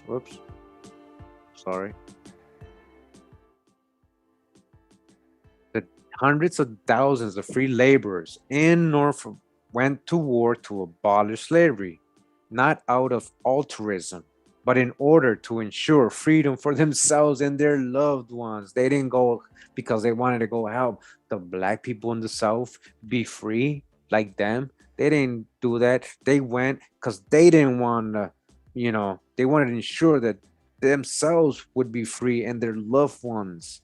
As foreigners' research on this subject indicates, now remember, they're like leaving out a whole lot of history here. A lot of these people are not even American. They got a lot of indentured servants from Europe. There was a lot of, white and black Europeans fighting on this. They were grabbing Indians, forcing them to fight in this. So it wasn't just people like volunteering like that, so, remember all that as we're reading. So, as foreigners' research on this subject indicates, it says the Iron Platform, a New York working man's paper, gave in November 1862 the reason that had compelled it to call for the freedom of the slaves. There is one truth which should be clearly understood by every working man in the Union. The slavery of the black man leads to the slavery of the white man. If the doctrine of treason is true, that capital should own labor, then their logical conclusion is correct. And all laborers, or black, are and out to be slaves. All right. This is from 1862. This is before slavery was supposedly over. Remember, that was in 1865, 1866. The Emancipation Proclamation, the end of the contract. It's the end of a contract. Look it up. Look it up what it really means. You cease, your contract's over. It's emancipated. You don't owe nothing. You have no obligation. Your contract is over. Emancipated. No more working for you. Upon examination of this passage, it becomes apparent that what is being spoken of is not figurative slavery. Capital shall own labor was a phrase utilized during the presidential campaign of 1860 to denote the distinction between free labor, which was hired, and slave labor, which was owned. Ownership is literal slavery, chattel slavery. There were many white men in the North who risked their lives during the Civil War because they feared that if the South won and slavery were to be nationalized, slavery could be imposed on them. So that was probably what they were selling to these people too, to get them to join. Hey, you guys got to join. You guys got to help us. They're gonna spread over here. They're gonna enslave all of us too, man. These plantation owners. Now remember, a lot of these were so-called black people with a lot of power. I mean, the president is black. Come on. Yeah, they were afraid. Yeah, most likely they were afraid. If that's the story. But again, remember, many people joined the Civil War for many different reasons, voluntarily and involuntarily.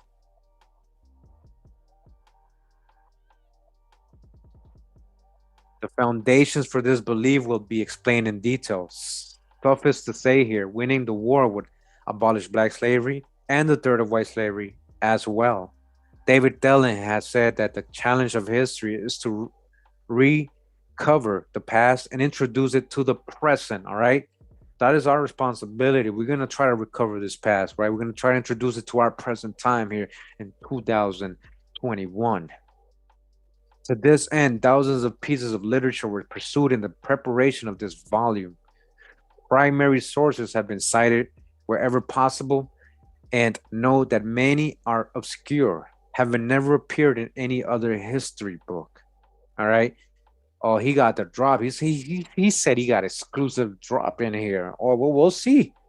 We'll see, Mr. Arthur. That sounds very interesting to me. You know me, I'm Kurimeo. Such being the case, this bibliography will prove to be a valuable research tool for others who desire to explore the little known aspects of pre Civil War history, which have been addressed herein. Other explanations for the Civil War have been acknowledged, but the issue of white slavery was also a cause. Oh, it wasn't the only cause, it was also the cause. Okay. It may be said that the volume now in your hands is a contribution toward filling the void which currently exists regarding this forgotten cause for the Civil War. All right. Let me just see here.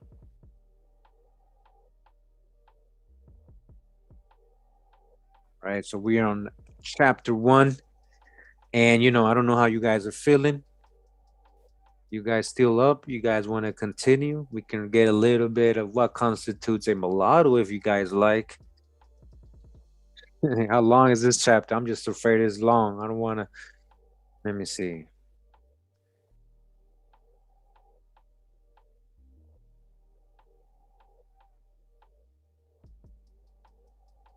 Hmm. 20 pages, huh? Hey, Kurimeo, how fast can you read 20 pages, Kurimeo? Hmm. That's a challenge right there. I'll say what. Let's do this. Let's do this. Let's read a little bit about it, right? Let's read a little bit of this chapter one. I think you guys want me to read it. 14 minutes. Well, I mean, maybe, yeah, by myself, but hey, man, as I'm reading and I'm here and I'm just like, all right, here we go. Here we go. Chapter one. That was a very interesting preface and introduction, Mr. Arthur. Thank you. Again, we're in the book, The Forgotten Cause of the Civil War. And again, just want to make sure we acknowledge this is not our book. This is by the author. Let me see. We got Lawrence R. Tenzer. ED. I had forgotten your name, man, but thank you. All right, let's go back. Bear with me, guys. Just in case, again, we got new people. They want to know what we're reading. All right. I think we passed.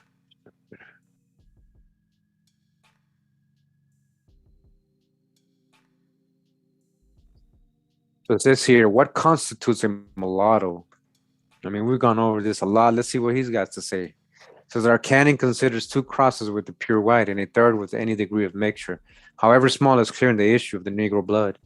But observe that this does not establish freedom, which depends on the condition of mother, the principle of the civil law, partis secutor ventum being adopted here. Thomas Jefferson. In our American history, the story of the mulatto begins in the early 1600s.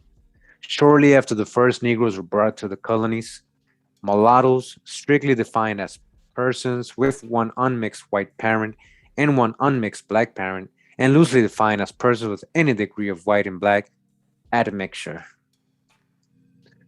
Product of mixing appeared early on, and questions arose as to the legal status of individuals born of white fathers and black or mulatto slave mothers. All right. Again, just like he told us to dodge the hijack, how we want to picture slavery being only so-called black people. Well, he should have done the same when he's studying and researching the masters, or it's not right to only picture only white masters, Mr. Author, just like it's not right to only picture black people as slaves.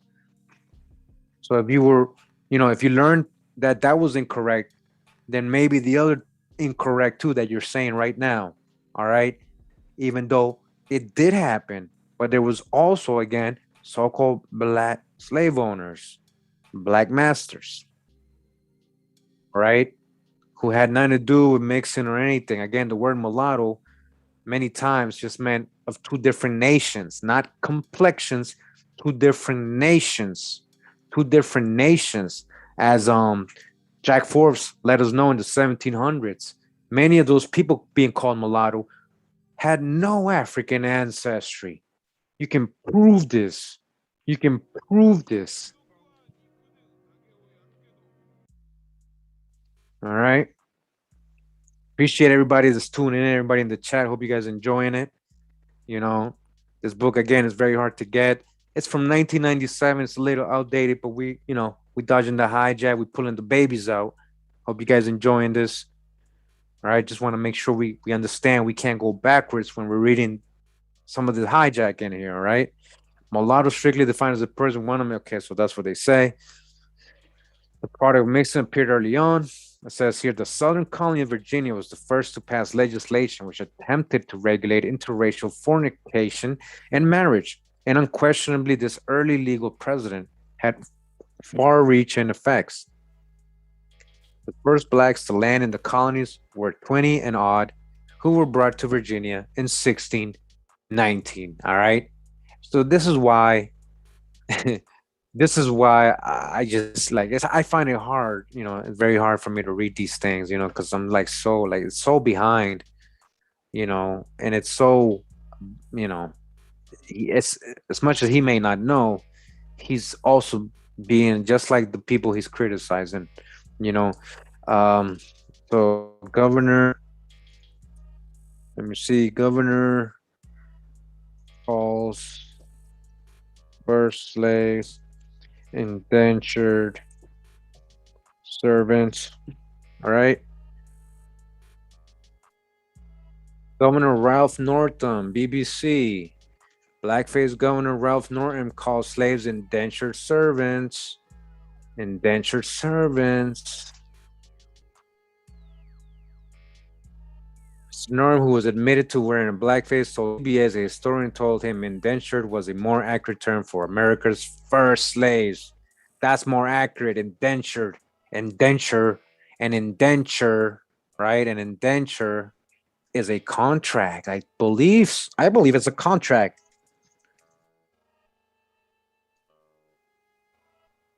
Written formal contract for services between master and apprentice. A deed with mutual covenants. A deed. An indentation from indenter. All right. All right. Indenture as a verb. It says enter into a covenant, into an agreement. 1650s. This one is from the 14th century. This is from the 1650s. What are you talking about, slaves? What slaves? What slaves? What slaves? Bind by indenture. From indenture. Was an indenture a contract for services? A mutual covenant. All right. He said that America's first slave, a more accurate term, is an indenture, a person with a contract, a person who actually got their freedom in 4 to 7 years. They weren't slaves for life. They weren't slaves for life. I got something interesting right here. Good thing we got into this. Let's see if we can get into this.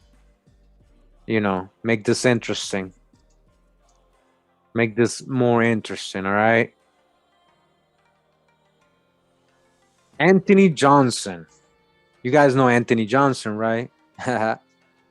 This is from the Virginia Pilot, 1994, by George Tucker. It says Anthony Johnson was Virginia's earliest known, dodge the hijack, so-called colored person, agricultural entrepreneur, and is believed to have been the first black slave owner in the Old Dominion.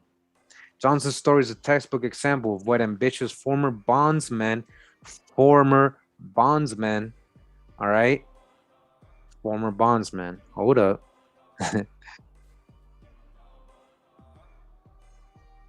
So I think Mr. Governor, hold up. Sorry, I got mad windows open. He was correct. The first were actually indentured, people with contracts. All right. Now they're trying to, make him controversial and all that, but that's just a hijack. All right. Could accomplish before, I said, so a former bondsman. So he was an indentured. Anthony Johnson was an indentured servant. This is in the 1600s in Virginia. All right. Johnson most likely is from England or Spain, a Sephardic Jew. Johnson, the sons of John. Juan. Story. All right. Johnson's story is a textbook example where ambitious former bondsmen could accomplish before estrangement late 17th century legislation by the Virginia House of Burgesses precluded further advancement for enterprise and African American. The Virginia's phase of Johnson's story began in 1621 when, under the listing Antonio a Negro, he arrived in the James River aboard the ship James. All right. I want to just tell you something here. That ship, the James, was coming from England. All right. It was coming from England. We showed the primary source listing this. All right. So bear with me here. Bear with me here. Let's see if we can get it. To do this live. We're surfing the wave live. Oh, hold up. Hold up. I got y'all. I got it in my other browser. Hold up. This is the YouTube. 1 second. That's some music here. Get a little bit of water if you guys are thirsty. You guys in a rush? Hope you're not.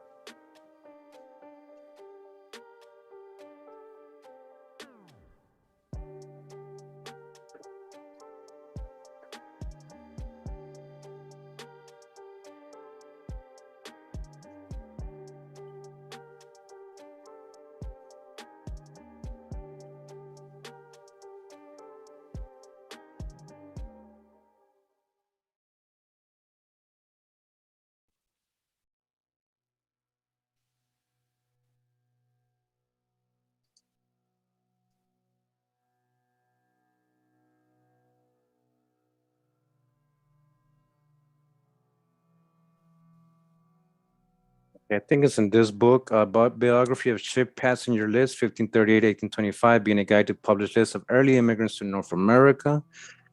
All right, let's see if we can.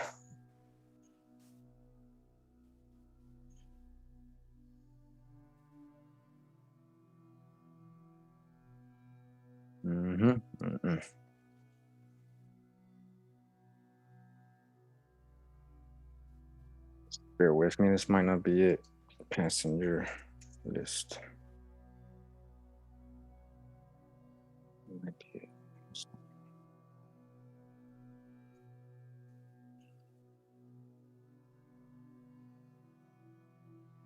Okay, the James, right? The ship James.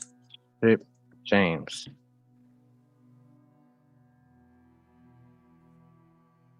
Okay. The ship James made several trips in the early 17th century Great Migration out of England to the New World. It is unclear how many ships were named James during the Great Migration, as the name James was very popular in England during the reign of James I. It appears that James landed right around the New Year because some of the passengers report as landing in 1621. There we go. All right, 1621 when Anthony got there, and others in 1622, most likely due to winter conditions. The first few of the ship were servants to Edward Bennett. All right, so yeah. All right, so I'm glad that reminded me. So this is an actual copy of what is in the book. It's just like this. And it says, Antonio, a Negro servant to Edward Bennett, right? And then also his wife was in here later on in 1624, I believe. She came in the same ship. And, she was also from England. So Anthony Negro servant to Edward Bennett. Now, Bennett, we already know. I mean, I've done this. I mean, let's go back. Hold up. Bennett is actually a Sephardic Jewish name. Yeah, he was a Sephardic Jew, Mr. Bennett, which went to Baruch or blessed in Hebrew. It actually anglicized way. I don't know how it became Bennett, but it was Baruch before that. So again, as it says here, the Virginian phase of Johnson's story begins in 60 when in under the list and Antonio Negro. He arrived in James River aboard the ship James. He was coming from England. All right? He was coming from England. If you want to say he's African, then you got to prove that to me. They want to say he's going to be from Angola. They're going to try to say he's Angolan. It says it is not known if he was brought to Virginia directly from Africa or was picked up elsewhere by slave traders. They don't know. They don't know. But you just told us he arrived on the James. If you look at the voyage that James took, it's going to clearly show you it didn't make no stops. There's a clear voyage. It's recorded. Stop trying to add that Africa thing into this. Stop trying to do that. One of his grandsons named his farm Angola, which suggested that either the Johnson or his forebears were from the southwestern coast of Africa. That's conjecture. Was conjecture. Angola was colonized by Brazilians, Portuguese, Sephardic Jew, and Brazilians. Check out the book Jack Forbes, Africans and Native Americans. They brought many Native Americans over to Angola for free labor and to be soldiers over there in the Angola Wars. Did you know that? Many Sephardic Moorish people, they colonized Angola with Indians. In any event, Johnson was immediately sold to the overseer of Bennett's welcome a tobacco plantation on the south side of James River. A year later, on Good Friday, March 22nd, 1622, hostile Indians massacred more than 350 colonists. 53 of these fell at Bennett's Welcome, but Johnson escaped. Later in 1622, another ship, the Margaret and John, arrived in Virginia. Okay, that was the one where his wife was on, and also coming from England. Again, you can research all these ships. All right. What African slave ships? These are the ships arrived in Virginia. On board, among others, was Mary, a Negro woman. Again, I've shown the primary sources of this. I believe it was in either my Swarthy Europe videos or my indentured servitude videos, one of those. And I've shown the actual book listing, primary sources, Library of Congress, official book listing all the voyages from these times and the ships and who was in there. And this is what they're talking about. We actually shown that primary source. Even though there's no record to prove it, it is supposed that someone with the surname of Johnson helped Antonio, a Negro, gain his freedom. Look at what it says here. Now you see they're making up stuff. This is the Virginia pilot, right? They just said, please pay attention to this, right?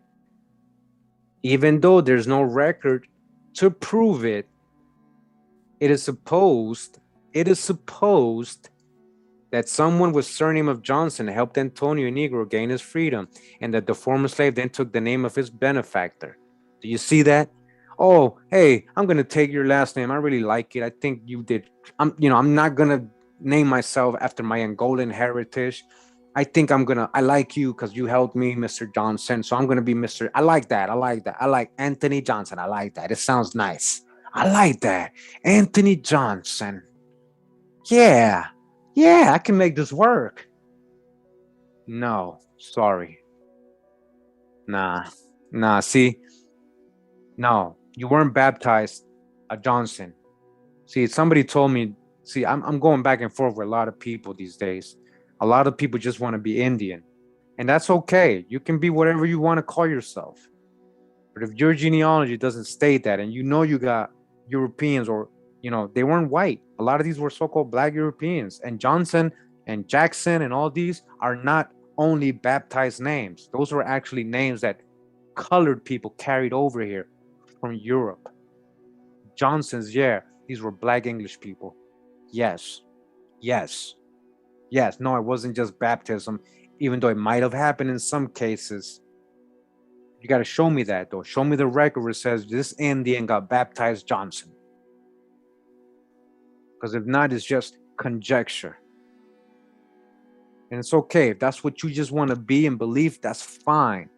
But don't leave comments on my thing like you're mad at me because you're saying the books I'm reading is like Walter Plecker trying to kill that's what they told me about the Jews and Muslims in British colonial America. That's what they told me. I know it's hard. Truth hurts, I know. But you should embrace all lines. You should embrace all the lines.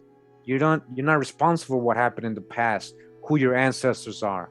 On your 10th generation, you got over 8,000 grandparents, not just one grandma and one grandpa that you want to acknowledge and remember. You had many. These were blood. These were your blood ancestors, blood. Just like any other grandparent, blood. All right? So Johnson wasn't no baptized name given to Indians, okay? Please. And if you believe so, show me the proof. Even though the Johnsons of England, these black Johnsons, married into Indians. Yes, that definitely did happen. It wasn't just through baptism, though. That's conjecture. These are your last names. These are your surnames. These are your family crest. This is your history. American Indian and these Europeans, both. All right? Breaking it down right here, okay? Johnson came from England. They just made up a whole lie saying that he took the name from somebody. This is always the story. It's somebody they admired. They just admired this guy, so they took his last name, Kurimeo. That's probably what happened, Kurimeo. That's what somebody told me in the genealogy, their aunt, who didn't watch me. She couldn't believe I found that the slave owners weren't actually slave owners. They were her mother or family. But let's continue, man. It's getting late up in here. It says during the late 1640s, Johnson moved with his family to Northern County on Virginia's eastern shore, where he acquired property on Pungo Creek and began raising livestock. All right. I believe today that is called the Isles of Wight, the Isles of Wight in Virginia. By July 1651, he had brought his holdings, which he referred to in the court record as mine own ground, to 250 acres and a considerable tract of Eastern Shore standards. Meanwhile, he had acquired at least one black slave, as well as several white, as well as several white slaves, white indentures. At least one of them. He had one. No, he had a lot. He had a lot. He didn't care about complexion. He didn't care about complexion. He cared about his family's well-being and running his farm. He already went through that. He's like, I've been there, man. You got to figure your own problem out. I'm out of that.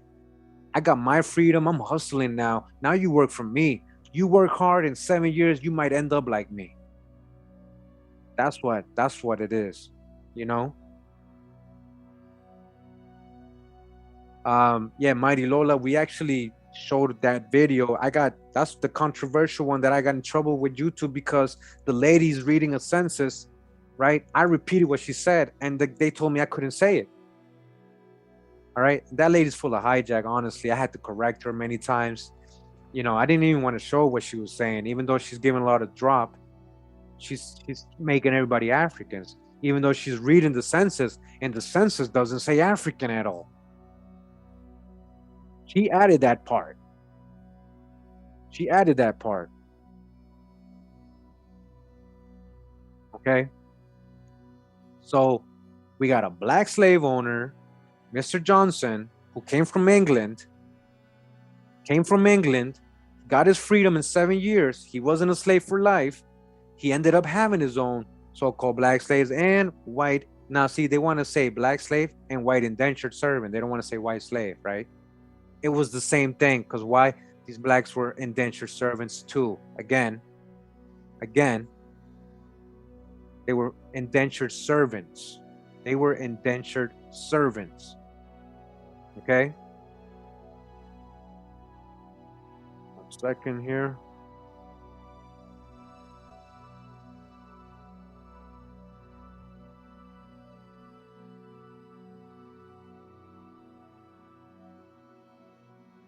Get a little bit of this. This is the illegal beginning of Negro slavery. All right, by William J. Wood. This is actually very scholarly. This is from the American Bar Association Journal, volume 56, number 1, from 1970, pages 45 to 49. I just want to go to the part where they're talking about these so-called first 20 odd, people that arrived. I'm gonna let you know where they were coming from. Such was the situation. All right, let me just zoom in a little bit more for you guys. Oh, I can't zoom in more. Here we go. Okay. Such was the situation when the first 20 Negroes arrived in 1619 as part of a prize taken by piracy from a Spanish ship in the Indies. So remember who the pirates were? These so-called English pirates were, Francis Drake, all these people. This is the people we're talking about. And his the other one, I forget his name, Hawkins and all them. These pirates, they went to Veracruz, Mexico. They found a ship there off the coast. And Veracruz, Mexico, a Spanish ship, meaning a Catholic ship. The ship was called the San João Bautista. The San João Bautista ship. The San João Bautista, we've already shown this as well. I've shown it in one of my videos that it left Lisbon.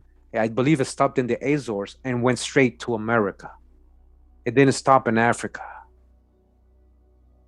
And I don't think it even stopped in the Azores. I mean, I'm just saying, but it was en route there and it didn't pick up anybody. Like, they have this recorded. It went down to South America, Venezuela, and then it went up to Veracruz, where it was going to drop off these people, supposedly. And that's where it got intercepted by the Sephardi's, the Huguenots, the Jews, the pirates, the Jewish pirates of the Caribbean. Remember? Colored people. And what did they do? Again, this ship was where? In the Indies, not in Africa. in the Indies, in the Caribbean, not in Africa, off the coast of Veracruz, in the Caribbean, Gulf of Mexico. They were simply what? Indentured. They were indentured for their passage. The proceeds of the auction went to the owners. The pirate ship, all right? The pirate ship, they made money off that. Had future arrivals continued on a casual basis, they might all have been absorbed as indentured servants and ultimately have become free Americans. Free Americans. It wasn't about life and slavery. It wasn't about Kunta Kinte. That's a lie. Alex Haley lied. He got sued. He made it all up. He made it up. He made it all up. So what's going on in the chat? All right. Make sure you guys are giving opinions that can be verified, with sources, Again, that's what I try to teach you guys, at least. Let's talk with sources and historical facts from now on, you know? Let's talk with sources and let's not do like 1997 or 1993 that people used to just randomly just say so many things and just make up so much conjecture and give so many opinions and never show one source. It's okay to have opinions and it's okay to chat, but if you're repeating hijack, it ain't anything worse than, the hijack.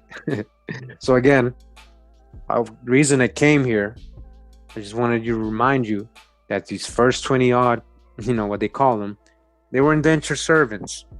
Just like the governor said, they were indentured servants. He was right. Calling them indentured servants in his first TV interview since they raised some scandal, bro, all right? So he don't care. He's telling the truth. He's like, you want to label me racist and everything? Yeah.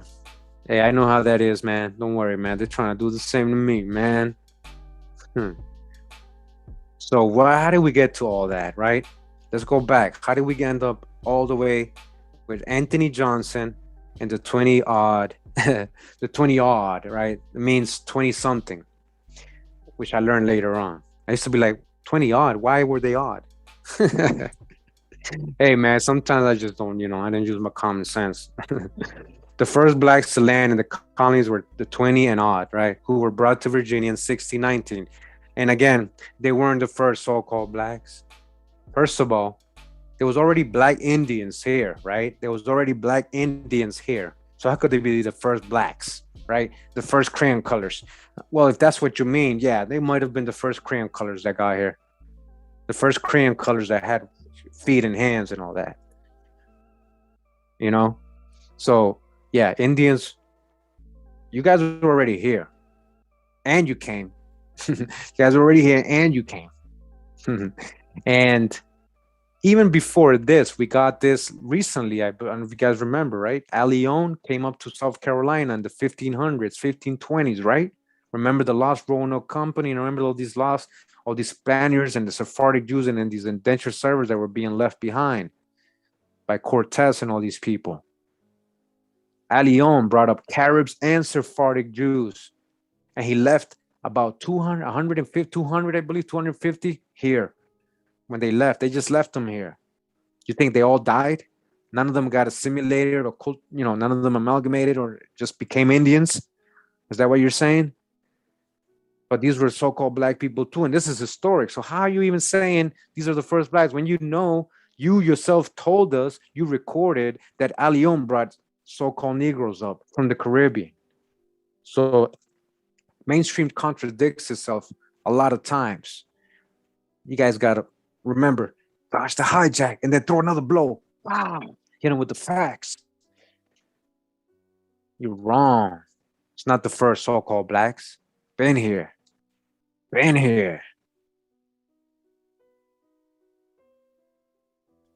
The exact number and location are uncertain. In September 1630, little more than a decade later, the first court case regarding interracial sex appeared. Hugh Davis to be soundly whipped before an assembly of Negroes and others for abusing himself to the dishonor of God and shame of Christianity by defiling his body and lying with a Negro, which fault he is to act next Sabbath day. In October 1640, another case involving a white man and a black woman was recorded. Only this time, it was the black woman who was whipped. All right. So, again, they're trying to make a black and white world here. This author. And same time, Anthony Johnson is a slave owner with white indentured servants. Says, whereas Robert Swett hath begotten with child a Negro woman servant belonging unto Lieutenant Shepard, the court has therefore ordered that the said Negro woman shall be whipped at the whipping post, and the said Swett shall tomorrow in the forenoon do public penance for his offense at James City Church in the time of divine service, according to the laws of England, in that case provided. So who was this so-called Negro woman? Was this the Indian? Was this the Indian they were whipping? Let me see her genealogy. I hope you're not trying to say that's a so-called African person without any proof. Robert Swett is described as a gentleman in a land patent received from Virginia in 1628. All right. So he's described as a gentleman, not as a white man. He's described as a gentleman. Again, the word white didn't exist in Virginia until after 1670s. This is in 1620s and 40s still. All right. So again, let's not just assume because the other lady is being called Negro that she's, first of all, from Africa. Let's not assume that. And let's not assume that this person who didn't get whipped is not a so-called black man too. He's just a prominent community, European maybe, colonist that doesn't, it's not about complexion at this time. Okay? Such behavior was not uncommon, and so many white men were impregnating black women. So many white, you mean pale skin people? What do you mean by white? All right. Now, that the legal status of their mulatto offspring became an issue. In 1622, Virginia, see, that's a whole, they're lying. See, there's no sources on this part. You see that there's no sources where he's saying that. He had a source when he's saying Robert Swett is described as a gentleman. I can believe that. I can believe there's a source for that. Now he's saying that there was only white men impregnating, when the word white never existed before 1670. So how would they be distinguishing between races if that wasn't even a word back then? What would they call them? We're saying no marriage between a European and they weren't being called white. Remember, it's either Christian. It was Christian, right? Christians, right? And then they were grouping who? Negroes, Moors. Now listen, Indians, Negroes, Moors, and servants together.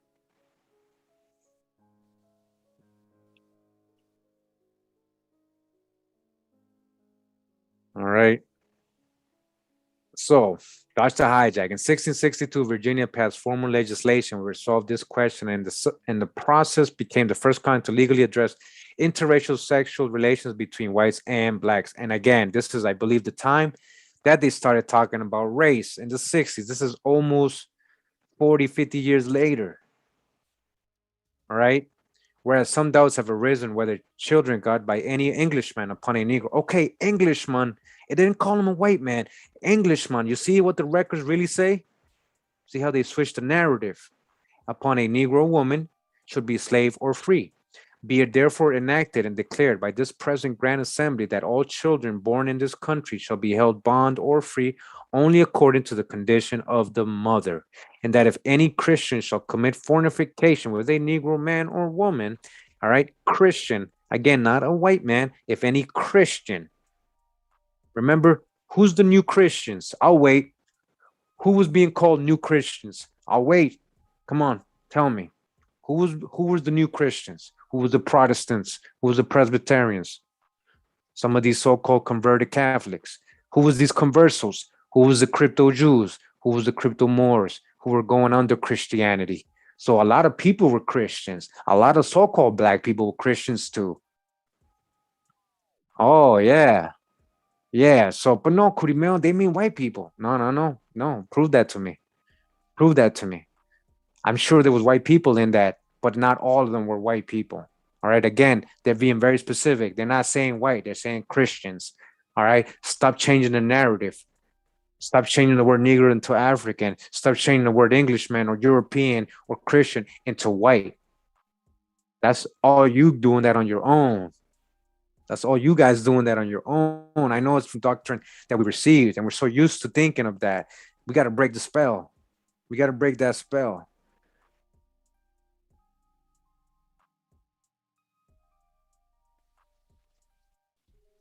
He or she or offending shall pay double the fines imposed by the former act. This was very important law because it was the first to adopt the ancient legal doctrine of partus securiter ventrem, which held that the child followed the social status of the mother. According to the all right, so who talks with Latin? Who brings all these laws? Come on, man. Who's very good at this stuff in this community?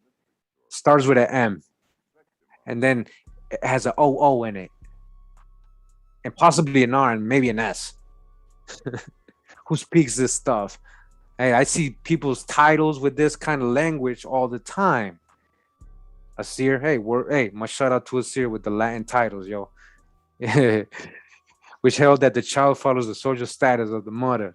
According to Virginia law of 1662, if the mother is a slave, her child will also be a slave because of the property of the slave owner. That child would be a bastard with no legal father. What this law did very subtly was to provide the means for white men to be able to deny the responsibility of their paternity and keep illegitimate interracial children with the slave status of their black or mulatto mothers. All right, so again, just be very logical. Why do you think they picked the mother? Who is the mother in most cases? It wasn't no African mother. Who was the mother in most cases? Especially in these colonial times, it was the indigenous person here, the local. It was the indigenous. Yeah, who were they marrying into? Who were they taking on as wives? Who were they doing bad things with at times? Unfortunately, raping sometimes. Yeah, and or simply who was just the Indian wife that they loved and had a family with. That people today are calling his slaves.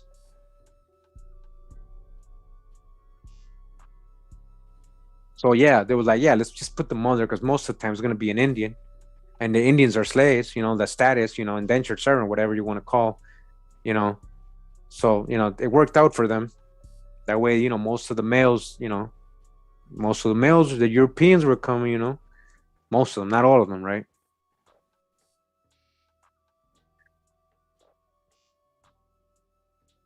If the mother's a slave, her child will also be a slave because the property of the slave's owner, that child would be bastard with no legal father. Hmm. What this law did very subtly was to provide the means for white men to be able to deny the responsibility of their paternity and keep illegitimate interracial children with the slave status of their black or mulatto mothers. In his 1858 treatise on slavery, Thomas R. Cobb confirmed the legal principle held throughout the South that the issue and descendants of slaves in the maternal line are slaves. The rule partus securiter ventrem has been adopted in all states. He cited writers who explained the reason for the doctrine as follows. From principles of justice, the offspring, the increase of the womb, belong to the master of the womb. The owner of a cow, for example, owns the calf in the cow's womb. So too, the owner of a slave owns the child in the slave's womb. All right. So now again, we're thinking slavery like Kunta Kinte. We're talking about indentured servitude. That's what's going on. Indentured servitude. So yeah, they belonged to the master of the indentured servant, I guess. That was their servant because they had a contract. You have a contract. You're under me for 7 years. If you have any kids in those times, I own your kid. It came out of during the time you were under my contract. So yeah. George M. Stout, another antebellum writer, emphasized the point that the partis rule was applicable through many generations. By this law, any person whose maternal ancestor, even in the remotest degree of distance from him or her, can be shown not free at the date of the law, although the paternal ancestor at each successive generation may have been a white free man. is declared to be the subject of perpetual slavery. An anti-slavery pamphlet published in 1855 related to readers that there were 1.5 million of slave women, some of them without even the tinge of African blood. All right, some of them didn't even have African blood. Hey, oh, now you want to drop? Now you want to give us a drop? Okay.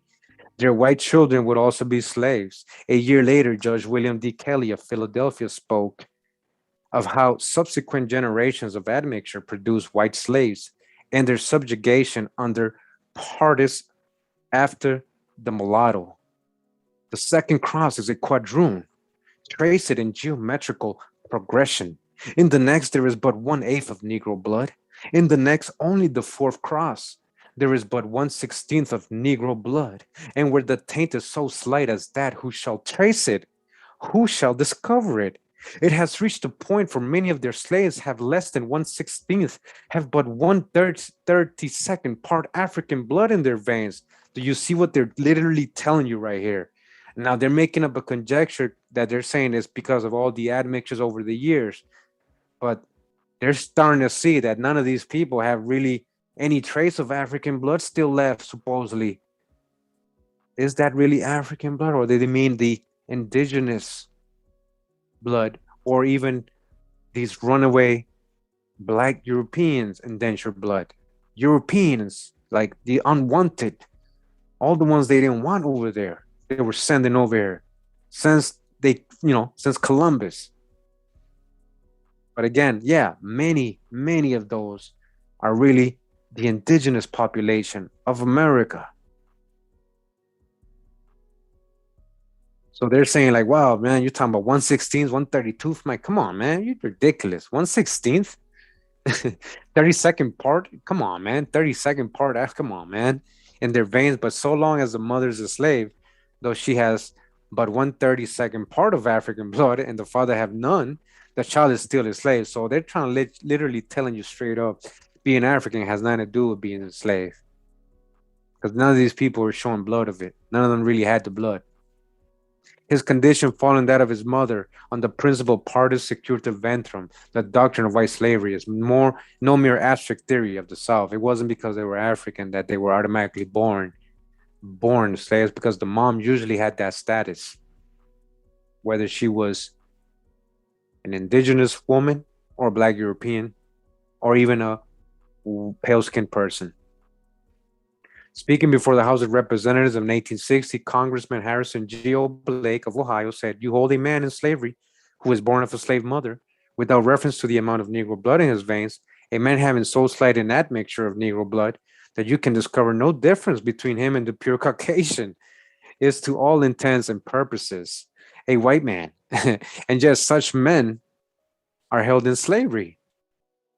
All right. In the words of James M. Ashley, another congressman from Ohio, in every slave state, I believe without exception, the fate of all offspring born of the servile race is made by statute to depend on the condition of the mother. If she be a slave, her children, though white, are also slave. Her children, though white, are also slave. All right. They're also slaves. The laws and judicial decisions of all the slave states on this point are uniform. White people were enslaved under the partis rule, and this was to have a profound effect on slavery in the antebellum period, especially during the decades leading up to the Civil War. Now, I don't want you to get it twisted again. Remember, a lot of times the black master benefited from this. He had a white indentured servant or slave. He had kids, right? And those were his. Now, he owned them because of her status. Same thing. Reverse roles, but it was the same thing. Again, both cases happened. Peace to the chat, everybody there tuned in. I hope you guys enjoying this. Got 500 strong here. Wow. The laws and judicial decisions of all slave states on this point are uniform. White people were enslaved under partis rule, and this was to have a profound effect on slavery antebellum period, especially during the decades leading up to the Civil War. In addition to the white partis slaves, another way the institution of slavery was not based on color had to do with the fact that there were free blacks and free mulattoes who owned slaves. Oh, so I'll give it up to him. 1997. He's kind of advanced. He's actually very advanced for his time. No wonder, Mr. Author, they didn't want your book to come out until you know. I mean, they probably thought they would never, like they never gonna care about that. They think they're African. They will never try to research this because they think they're African. We already got them where we want them. They even promote and fight about it. They're passionate about being African. They fight their own people to be African. They ignore their own grandmas and family and genealogy to be African. We already got them. They will never research this.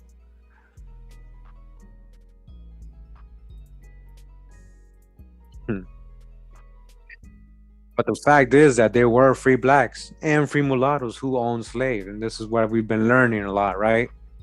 I'm not trying to make people un-Indian. I'm just telling the truth. There were so-called black slaves here. And a lot of those didn't mean they were actually slave masters. A lot of them just owned their family. A lot of them just had a farm. They called farms plantations. A plantation is just a farm. They want you to think plantation means Kunta Kinte slavery. Alex Haley lied. He got sued. Break the spell. Although they were not very many in number, no, there was a lot. The slavery system in the American South allowed free people of color to be slaveholders and validates the lack of emphasis on color that much more. And a lot of times they say, even though there was less black slave owners, well, the thing is, see, a lot of those people you're calling white were also colored. If we really did the numbers and really figured out who these people were, I think the numbers would change drastically.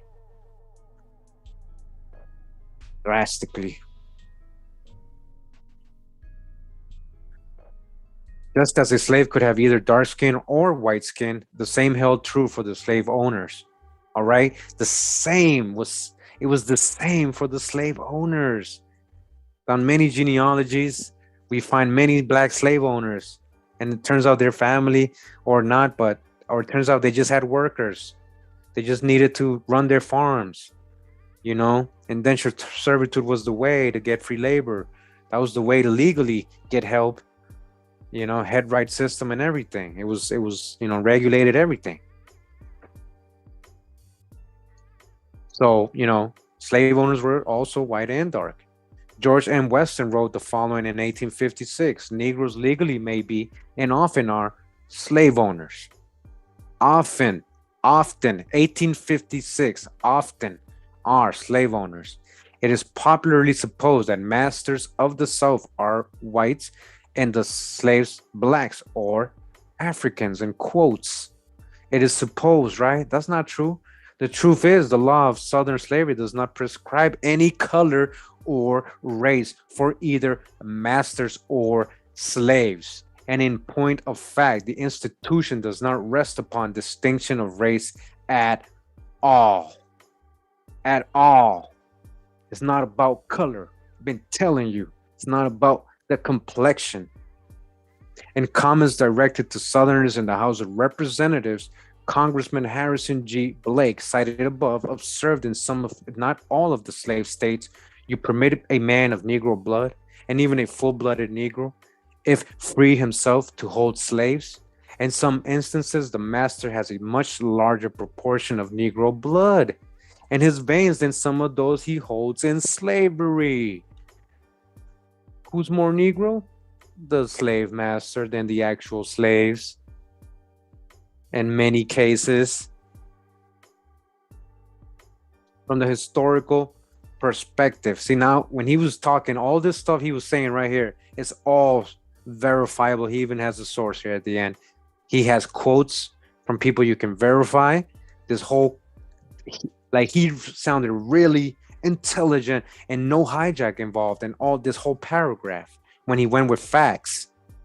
From the historical perspective, social custom and convention did not accept sexual relations between white women and black or mulatto men. a double standard that was able to be maintained because of colonial laws based on the Virginia precedent. Interracial children born of white mothers followed the social status of their mothers and were free mulattoes, while slave mothers were mere chattel property with no legal standing whatsoever, so their interracial children were illegitimate and retained the same social status as slaves. The system of slavery thus remained fully intact and uncompromised. This policy had its most virulent consequences from the late 1700s through the pre-Civil War antebellum period. For those readers who are unfamiliar with this time in American history, and particularly the history of the southern states, objectively speaking, it may be somewhat difficult to truly comprehend the vast extent to which interracial sexual relations occurred. Nowhere can the sexual double standard be seen more clearly than during the period of slavery, when tens of thousands and ultimately several hundred thousands mulatto children were born of slave women and white men. Abraham Lincoln said in 1850, remember, Abraham Lincoln, the colored man, so-called black man, in 1850, right? What did he say? There were in the free states 56,649 mulattoes, or they had them all counted, I guess. But for the most part, they were not born there.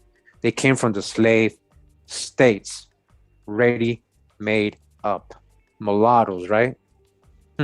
Mulattoes. Now, real quick, I'd like to take a break here, and we're gonna go back here real quick. Let's see, mulattoes, right? So mulattoes, what are we supposed to interpret from mulattoes, right? Well, I made a video once. It's very short. It's very short. All right, we're gonna get it like it's the first time here. We're gonna get it like it's the first time here. Let's see. Where is it? Where is it? Let's see if we can find it.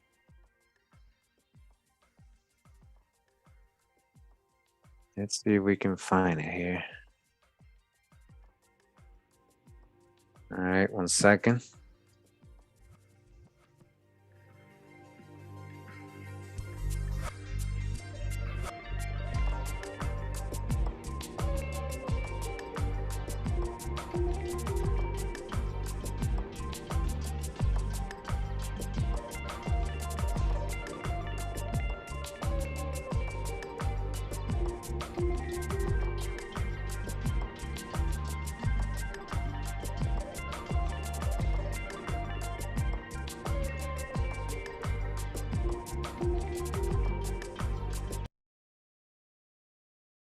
So we're in this book now. This is a major drop. Well, to me it is. I was looking for something that basically defines mulatto, you know, the way I'm trying to explain they were using it, right? So it says here in this book, the statutes at large being a collection of all the laws of Virginia from the first session of the legislature in the year 1690. All right, so beginning there, and even before that, they got all the records of what they were doing since 1606, 1607. So it's published pursuant to an act of the General Assembly of Virginia passed on the 5th day of February 1808. All right, they made this book. This is volume 3 of William Waller Henning's Statutes at Large. All right, very famous author regarding this stuff, primary source actually. All right, so I found this was a hard book to find. I usually go to archive.org to get most of the books that are there for everybody publicly, right? I also have this library, this digital library, the HathiTrust digital library.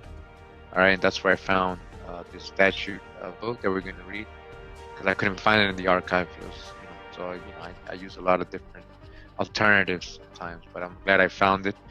We're going to go to page 250 to 252.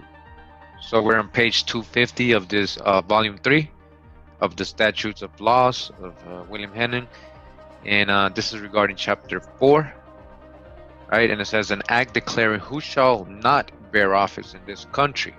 All right, so they're letting you know who can run for office, like mayors, governors, president, all that, and who can't. All right, in this part of the book. But we're gonna go all the way to page 252 because it starts talking about. Well, let's read this part. So, be it enacted by the governor, council, and burgesses of this present General Assembly, and it is hereby enacted by authority of the same, that no person whatsoever already convicted, or which hereafter shall be convicted in Her Majesty's Kingdom of England, in this or in any other of Her Majesty's dominion, colonies, islands, territories, or plantations, or in any other kingdom, dominion, or place belonging to any foreign prince or state whatsoever, of treason, murder, felony, blasphemy, perjury, forgery, or any other crime whatsoever, punishable by the laws of England, this country, or other place wherein he was convicted, with the loss of life or member, nor any Negro, mulatto, or Indian shall from and after the publication of this act bear any office, ecclesiastical, civil, or military, or be in any place or of public trust or power within this Her Majesty's colony and dominion of Virginia, and that if any person convicted as aforesaid or Negro, mulatto, or Indian shall presume to take upon him act in or exercise any office, ecclesiastical, civil, or military, or any place of public trust or power within this colony and dominion. So basically, they're letting you know anybody who's been convicted of crime, ex-criminals or whatever, are not eligible for office. Again, they also put Negro, any Negro, so-called Negro, mulatto, or Indian as well. So they put criminals and put them together with a Negro, a mulatto, or an Indian, right? They're saying these types of people cannot run for office or be president, governors, or anything like that. And then there's a fee if they even try to, or they get caught doing it. All right. But I wanted to go to page a little bit more down, 252 here. All right. Because it's going to tell us straight up what they mean about who's mulatto. All right. You ready for this? So it says, and for clearing all manner of doubts, which hereafter may happen to arise upon the construction of this act or any other act, who shall be accounted a mulatto. All right, so there's no, confusion or disagreements or any things come up, any issues saying, hey, I'm not, who's mulatto? Then so they're gonna make it clear for you, all right, who they talking about when they're talking about mulatto. So it says, be it enacted and declared, and it is hereby enacted and declared that the child of an Indian, all right, the child of an Indian, and the child, grandchild, or great-grandchild of a Negro, So they're separating. They're not saying, they're saying the child of an Indian, and as well as a child or a grandchild, great-grandchild of a Negro shall be deemed, accounted, held, and taken to be a mulatto. You've been classified as a mulatto. Indians and Negroes are the mulattoes. All right, and I know we've been trying to show you that that's a code word for Indian. When you see that in the census record, this is more correlation, more proof. This is from 1705. They were making it clear. All right, so where's the Africans in all this? Don't tell me it's the Negro, so-called Negro, because they're calling Indians Negro. We already have those accounts, historic accounts. We know at some point Negro was synonymous with slave. We have this, we've read this in primary sources. All right, so again, who is the mulatto? The child of an Indian and the child of a Negro. All right, they shall be deemed, accounted, held, and taken to be a mulatto. And it be it further enacted that all and every other acts and every clause and article heretofore made for so much All thereof right, all as right. relates. Hey, wow, I didn't realize they were trying to mess with my audio. My video never sounded like that before. Like they're trying to take off the audio, literally, of this video right here. So again, just wanted to come to this video just to remind people mulatto means a lot of things. It's not just what they're saying, white mulattoes, black mulattoes. No, it means a lot of things. All right. So it's real quick.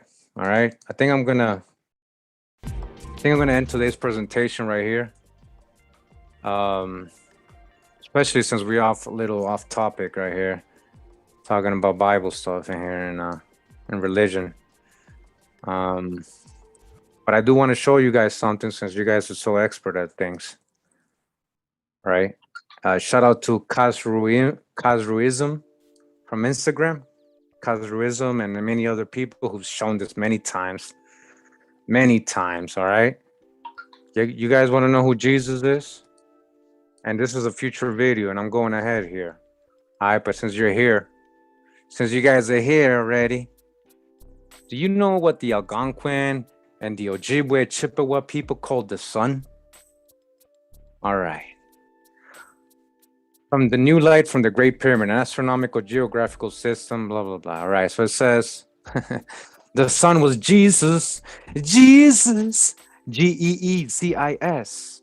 Did you actually know that the word for sun, sun, and the Ojibwe Algonquin word is Jesus?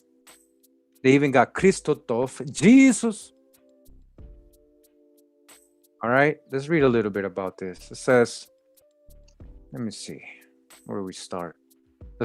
They were sun worshippers and maintained a perpetual fire. Now, the Ohio Valley was the ancient seat of the Creek Indians, who were supposed to represent the powerful Taliger or Telugu nation, whose name survives in the Allegheny Mountains. In the Greeks of Homer, says Count Volney, I find the customs, discourse, and manners of the Iroquois, Delawares, and Miamis, the tragedies of Sophocles and Euripides paint to me almost literally the sentiments of the red man, respect and necessity, fatality, the miseries of human life, and the reign of blind destiny. All right, down here it says, recently in translating the New Testament into the language of the Creek Indians, the construction of the Creek language was found remarkably like Greek. All right, I'm not the one saying this. Greek. And I know it was the Europeans that named us because we live near rivers, and that's the white Europeans. And I'm like, what white Europeans?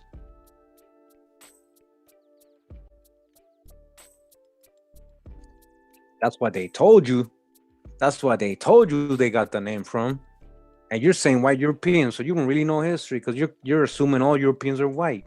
Yeah, I'm talking to you, man. Yeah. You came at me disrespectful in the private chat, man. I don't know why, man. Like, you got all personal and stuff, man. It's okay. Hey, don't worry about my rants, guys. The people know who I'm talking about. The people who told me that. American students of the classics may yet find that we are more to Hekuba and Hekuba to us than the has been dreamed in our philosophies. Compare the following specimen of cavalries. For the Greek Apollo, we have the Greek or Indian Appalachian mountain. For Mount Olympus, we got Mount Olaimi. For Pototomos, we got Potomac River. Again, these are all Greek and Roman, words they're comparing. The Telafasi, that's a Greek word, which is also very close to Tallahassee. So who's the real? Understand what's the true old world. I'm not calling anybody white or Greek, how you think about it. Of the incarnate Son of righteousness, it was commanded, thou shalt call his name Jesus. And among the Algonquin Indians, the name of the Son was Jesus. And the Son from sleep awakened, started up, and said, behold me, Jesus, the great Son, behold me.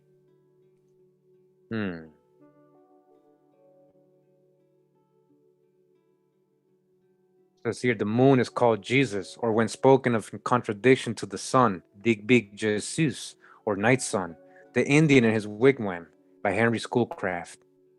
That's where they got that from.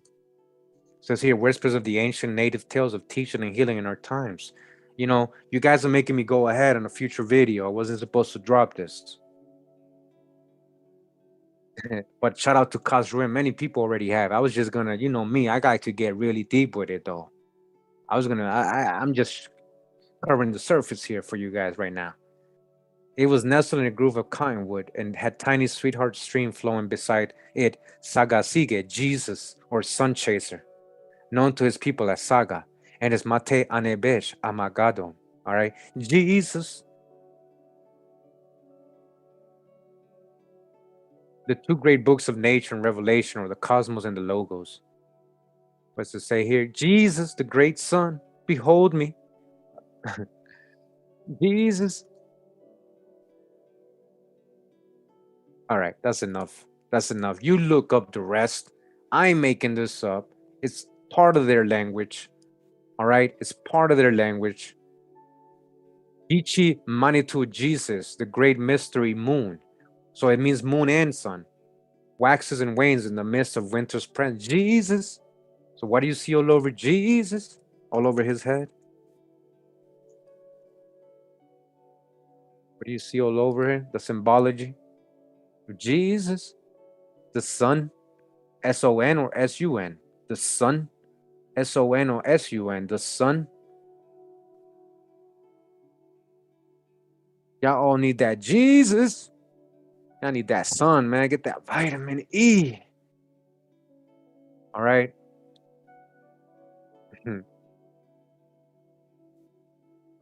All right, let me just see page 5, huh? Page 5 of chapter 1. And I hope you guys enjoyed today's presentation, The Forgotten Cause of the Civil War. We're going to get definitely more into the book. I might pre-record the next couple chapters just so I can add, other correlations, make it more interesting, add some more images. I don't know, unless you guys just like me reading live, I can do it like that too, but I just feel like it's missing out a whole lot of explanation. But you know, again, you guys got to stay focused, man. Like, what is the point of debating? Again, giving opinions. Again, why do we get so sidetracked? This is why we're in this situation. Why are we getting so sidetracked with what we believes, and then try to force that beliefs into everybody else? You know. So we just gotta focus, really, man. Like we get so distracted, and we end up debating. Then we're like really literally talking about something else. We never really talked about what we were really talking about to solve that first. Get that down. Let's master that first before we move on to other subjects. You know. Oh, I'm gonna get into Jesus. Don't worry. I've been holding back on all this stuff, man. The chat is free, man. Don't come over here. You know, it's not about that though. So you must be new to my channel, see, Mr. Real Hebrew Israelite. How you know you're a real Hebrew Israelite? You got your genealogy all the way back to Hebrew times, man. Is that what you're telling me, man? What? So which one of the 12 tribes are you from exactly? And how can you show me that? Huh? You know what I mean? I'm just trying to be real with you. Don't get all offended and personal, man. All right, stay on topic, man. We're in the classroom, man. We're in a classroom, man. Stay on topic, man. Don't get it all personal, man. You must be used to that. You must be used to that. There's 12 tribes, not just Judah. There's 12 tribes, not just Judah. And not everybody's a Hebrew. I mean, not everybody's an Israelite who's a Hebrew. Shout out to that's what's his name? UBTV broke down that whole Hebrew Israelite title and tag. One from the other side, right? Literally one from the other side. Right? One from the other side. Literally one from the other side. Simply signifying immigrant, region on the other or opposite side. Iberu. All right? Abraham had a couple kids. Isaac had a couple kids. Jacob had a twin. There's many Hebrews, man. There's many Hebrews. Moabites, Edomites, the Arabs. All these people are Hebrews, Iberus. All right? So, we're not here with our beliefs and doctrines, man. We're trying to make sense out of everything, man. It is not all about reading the Bible, man. You know? Yeah, you're an Israelite. I can declare myself anything too, man. But you don't declare yourself that, man. It's all about your spirit. You show it with your actions. It's all about your spirit, man. A true Israelite doesn't boast, I'm an Israelite. You don't declare yourself an Israelite. You do it with your actions, man. Your actions speak for yourself. If you have the Ruach and you are the seed, that you would understand what I'm saying right now. You don't take this personal. It's a family, like saying the Johnsons, right? The sons of Jacob. The sons of Jacob, that was an Israelite. It's a lineage, 12 tribes, not just one, and it's not just one color. And they intermarried and married with many different nations: Canaanites, Egyptians, Edomites, Moabites. So, how do you know you're fully just Israelite? Just like how do you know you're fully just Indian, or how you know you're fully just a so called Moor? We got to stop generalizing. All right. I feel you, man. If you got the spirit and you feel like you're an Israelite, that's good for you, man. I good for you. Yeah. So your own your mother and Hawa, mama. We don't leave mama out. We don't leave mama out. Without that wisdom, you ain't nothing, man. Without that wisdom, you can't discern the knowledge that you're receiving. Without mama, you need that wisdom, man. How do I know I'm Indian? He's funny as man. You're funny, man. You funny, man. How do I know? Cause I got my genealogy done, man. I got my genealogy done. That's why I'm asking you to show me your genealogy all the way back to biblical times, man. How do I know I'm Indian, right? Man, this guy's a hijack. So you came, you're subliminally a troll. I can tell, man. You're subliminally a troll, man. You and most Hebrew Israelites, I'm gonna be straight up with you. Most Hebrew Israelites are Pan Africans. Most Hebrew Israelites are Pan Africans. So this info must be very touchy for you. You said don't trace it through the mother. So you know everything, right? You're on the chat saying everything. Yeah, again, speaking out of emotions. Remember what I gave that speech the other day, right? Right, guys? We all know. We all know. He's one example.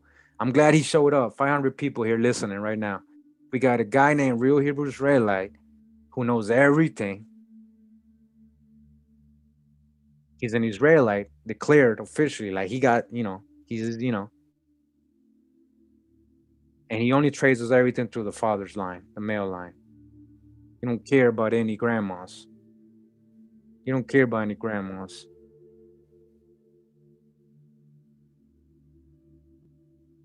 All right, so I'm done entertaining cloud chasers, man.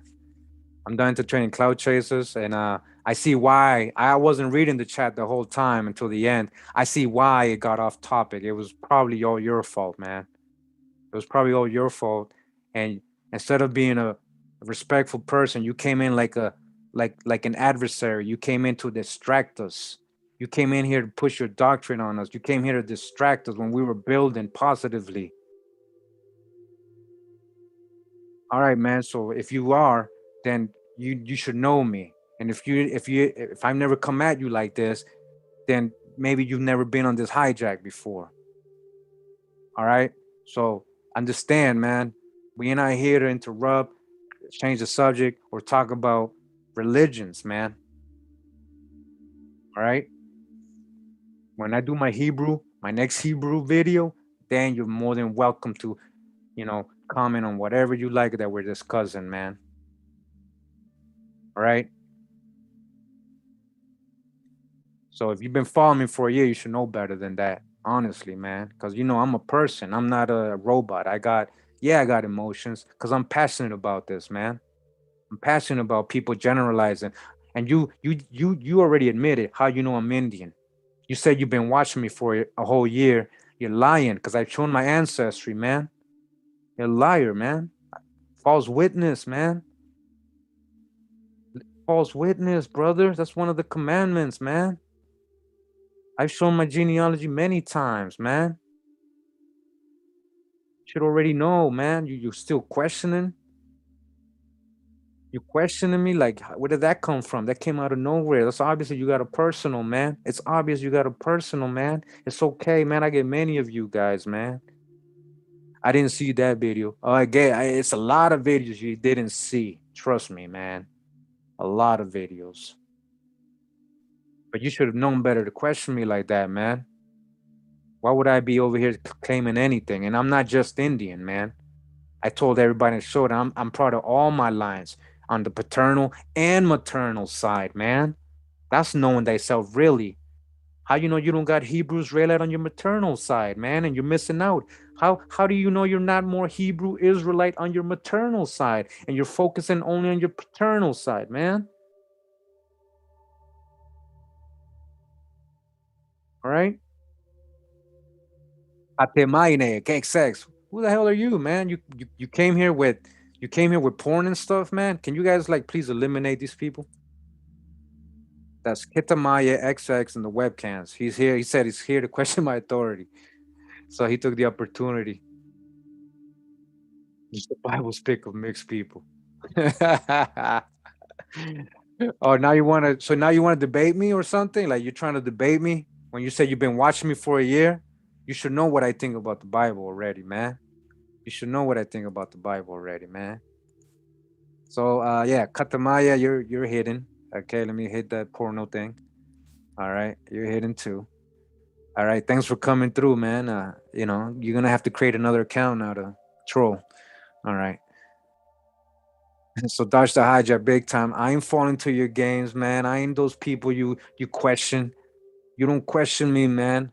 I can show stuff, man. I don't get questioned on comments, man. If you want to come on my live, right, and show any sources and show us sources and not just talk emotionally, let me know, man. Let me know, man. Let me know, man. So I again appreciate you guys for tuning in. I think the brother's not really a bad brother. He's just, he's just used to preaching, right? He's just used to preaching, man, and just getting his word, the last say, and just he knows, and it has to be this, and you're not Indian, and it has to be the paternal line. It's this and this, and I'm this and that, and you're not. Nah, man, you're really emotional. You showed it today, brother. I'm sorry, man. I'm sorry, man. I know, man. Listen, I have a gift, man. I told everybody the other day, the Most High gave me a gift, man. One of my superpowers is the act of being able to expose people, whether it's voluntarily or involuntarily. Your nature is always going to show around me. If you have any animosity, if you carry any negative personal feelings about me, you know, it'll show eventually. It'll show. It'll show eventually. I'm talking from what I'm seeing right now. I ain't lying about anything. Anybody can look at the history of this chat and see what I'm talking about, man. I don't even know you. I don't even know you. I'm admit I don't even know you before today. I've probably seen your name here and there. I don't know. I don't even know you, man. That's why I said, where you from, man? Talking about you've been following me for a year. Stop, man. Oh, I didn't watch that video. Nope, I didn't watch that video either. Oh no, I think I didn't watch that one either. No, man. Stop. Hey, man, listen, man. Fool me once. Shame on you. Fool me twice. Shame on me, man. I wasn't born yesterday, man. You came in here with a mission, you know, and you kind of accomplished it. You kind of like distracted me, kind of got me off my presentation. Yeah, defending my belief. Exactly. There you go. Your belief. Thank you, everybody. His belief. We don't deal with beliefs here, man. We deal with facts. We don't deal with beliefs here. We deal with facts. Thank you, man. I accept your apology, and I apologize for coming at you, man. But I react, man. I react based on what I'm reading and I'm hearing. I'm seeing you type, man. All right. We don't believe stuff here. We believed all our lives. We believed all our lives, man. We're trying to get past that. Nobody said Bible wasn't facts. Nobody said it wasn't. Depends what in the Bible you're talking about and what specifically and what and how you're. Nobody said nothing about that. I'm just saying you're off topic, man. You came here off topic, way off topic, man. All right. And it sounds more like you're not into the spiritual part of the Bible, but the religious part. That's what it seems like to me. Sorry if I'm wrong, man, but it seems like you're very religious with it. And you just admitted to saying you believe. That's your belief. That's your belief. Just like a Pan-African believes they're African. It's a belief. It's a belief. No, you deal with belief. You already admitted it, man. You already admitted it, man. You deal with your beliefs. You were defending your belief. You already said it, man. You can't erase a comment. You already said it, man. All right. We're not talking about the Bible. I'm talking about what you said. You said belief. Your belief. Bible's history, man. It's not no beliefs. It's not religion. It's history. It's a lineage. Again, a lineage. There's a story there. You are the book, man. You are the book. You are the book, man. You're not separated from it. You are the book.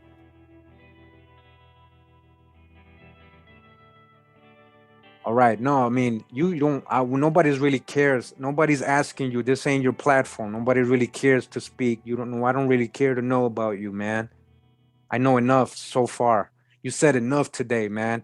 There's no way of fixing what you're trying to, don't sugarcoat any more things. We are done today, and I'm done addressing you. Thanks for the coming in anyways and the view.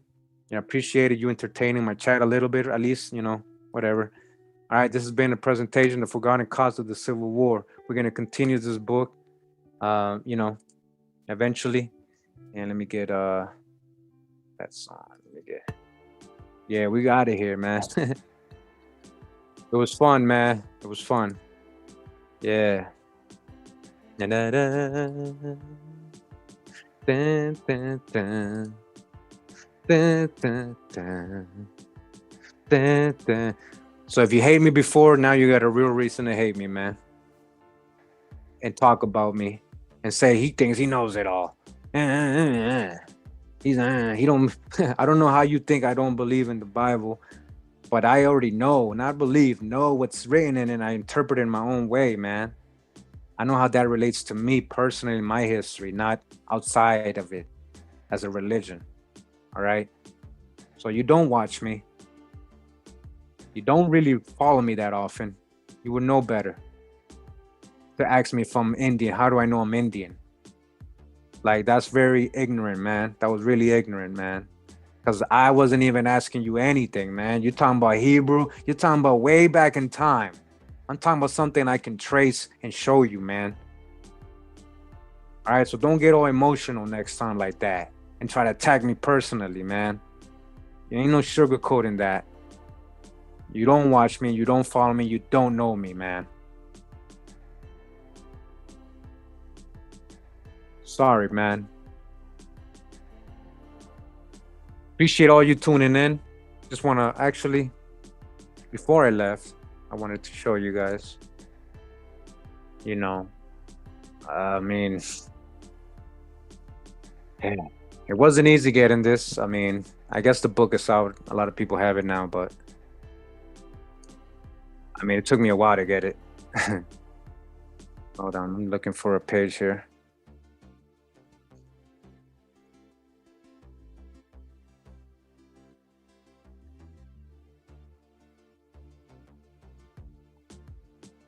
I just want to let everybody know, I got this book, The Forgotten Cause of the Civil War, in my Patreon. I shared it today, right before I did the video, for my Patreon, so they can download it and have it and read along with me.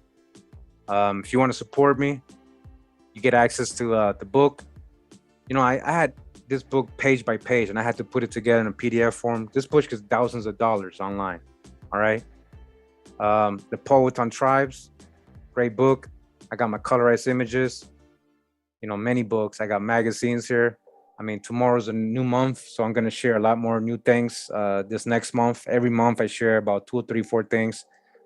I mean, just a way to say thank you for the people who actually go out their way to, support me, because YouTube's making it very difficult. So I appreciate anybody that's willing and able to, and just let me know. Contact me personally there if you need any help with anything. That's the whole point of the Patreon too. More personable. There's an instant chat and everything. But thank you for being here. This cover right here was actually a real picture I colorized from the Civil War, and I thought it was really neat. He don't look like just any regular soldier either.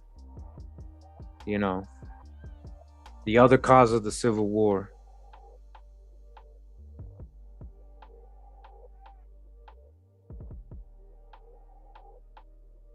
All right. Black Republicans. The two platforms. History, man. We're correcting it. Break the spell. Break the spell. Awa. Pura vida, mi gente. I'm out, man. Y'all take care. Blessings. Have a great night. Stay protected and blessed. May the Most High protect and bless you. May He give you the wisdom of discernment and give you love in your heart. Give you love in your heart. It's not about putting yourself over others or thinking you know more than others or that you're more qualified or more entitled to something than others because you believe something. Wow. Mother and father.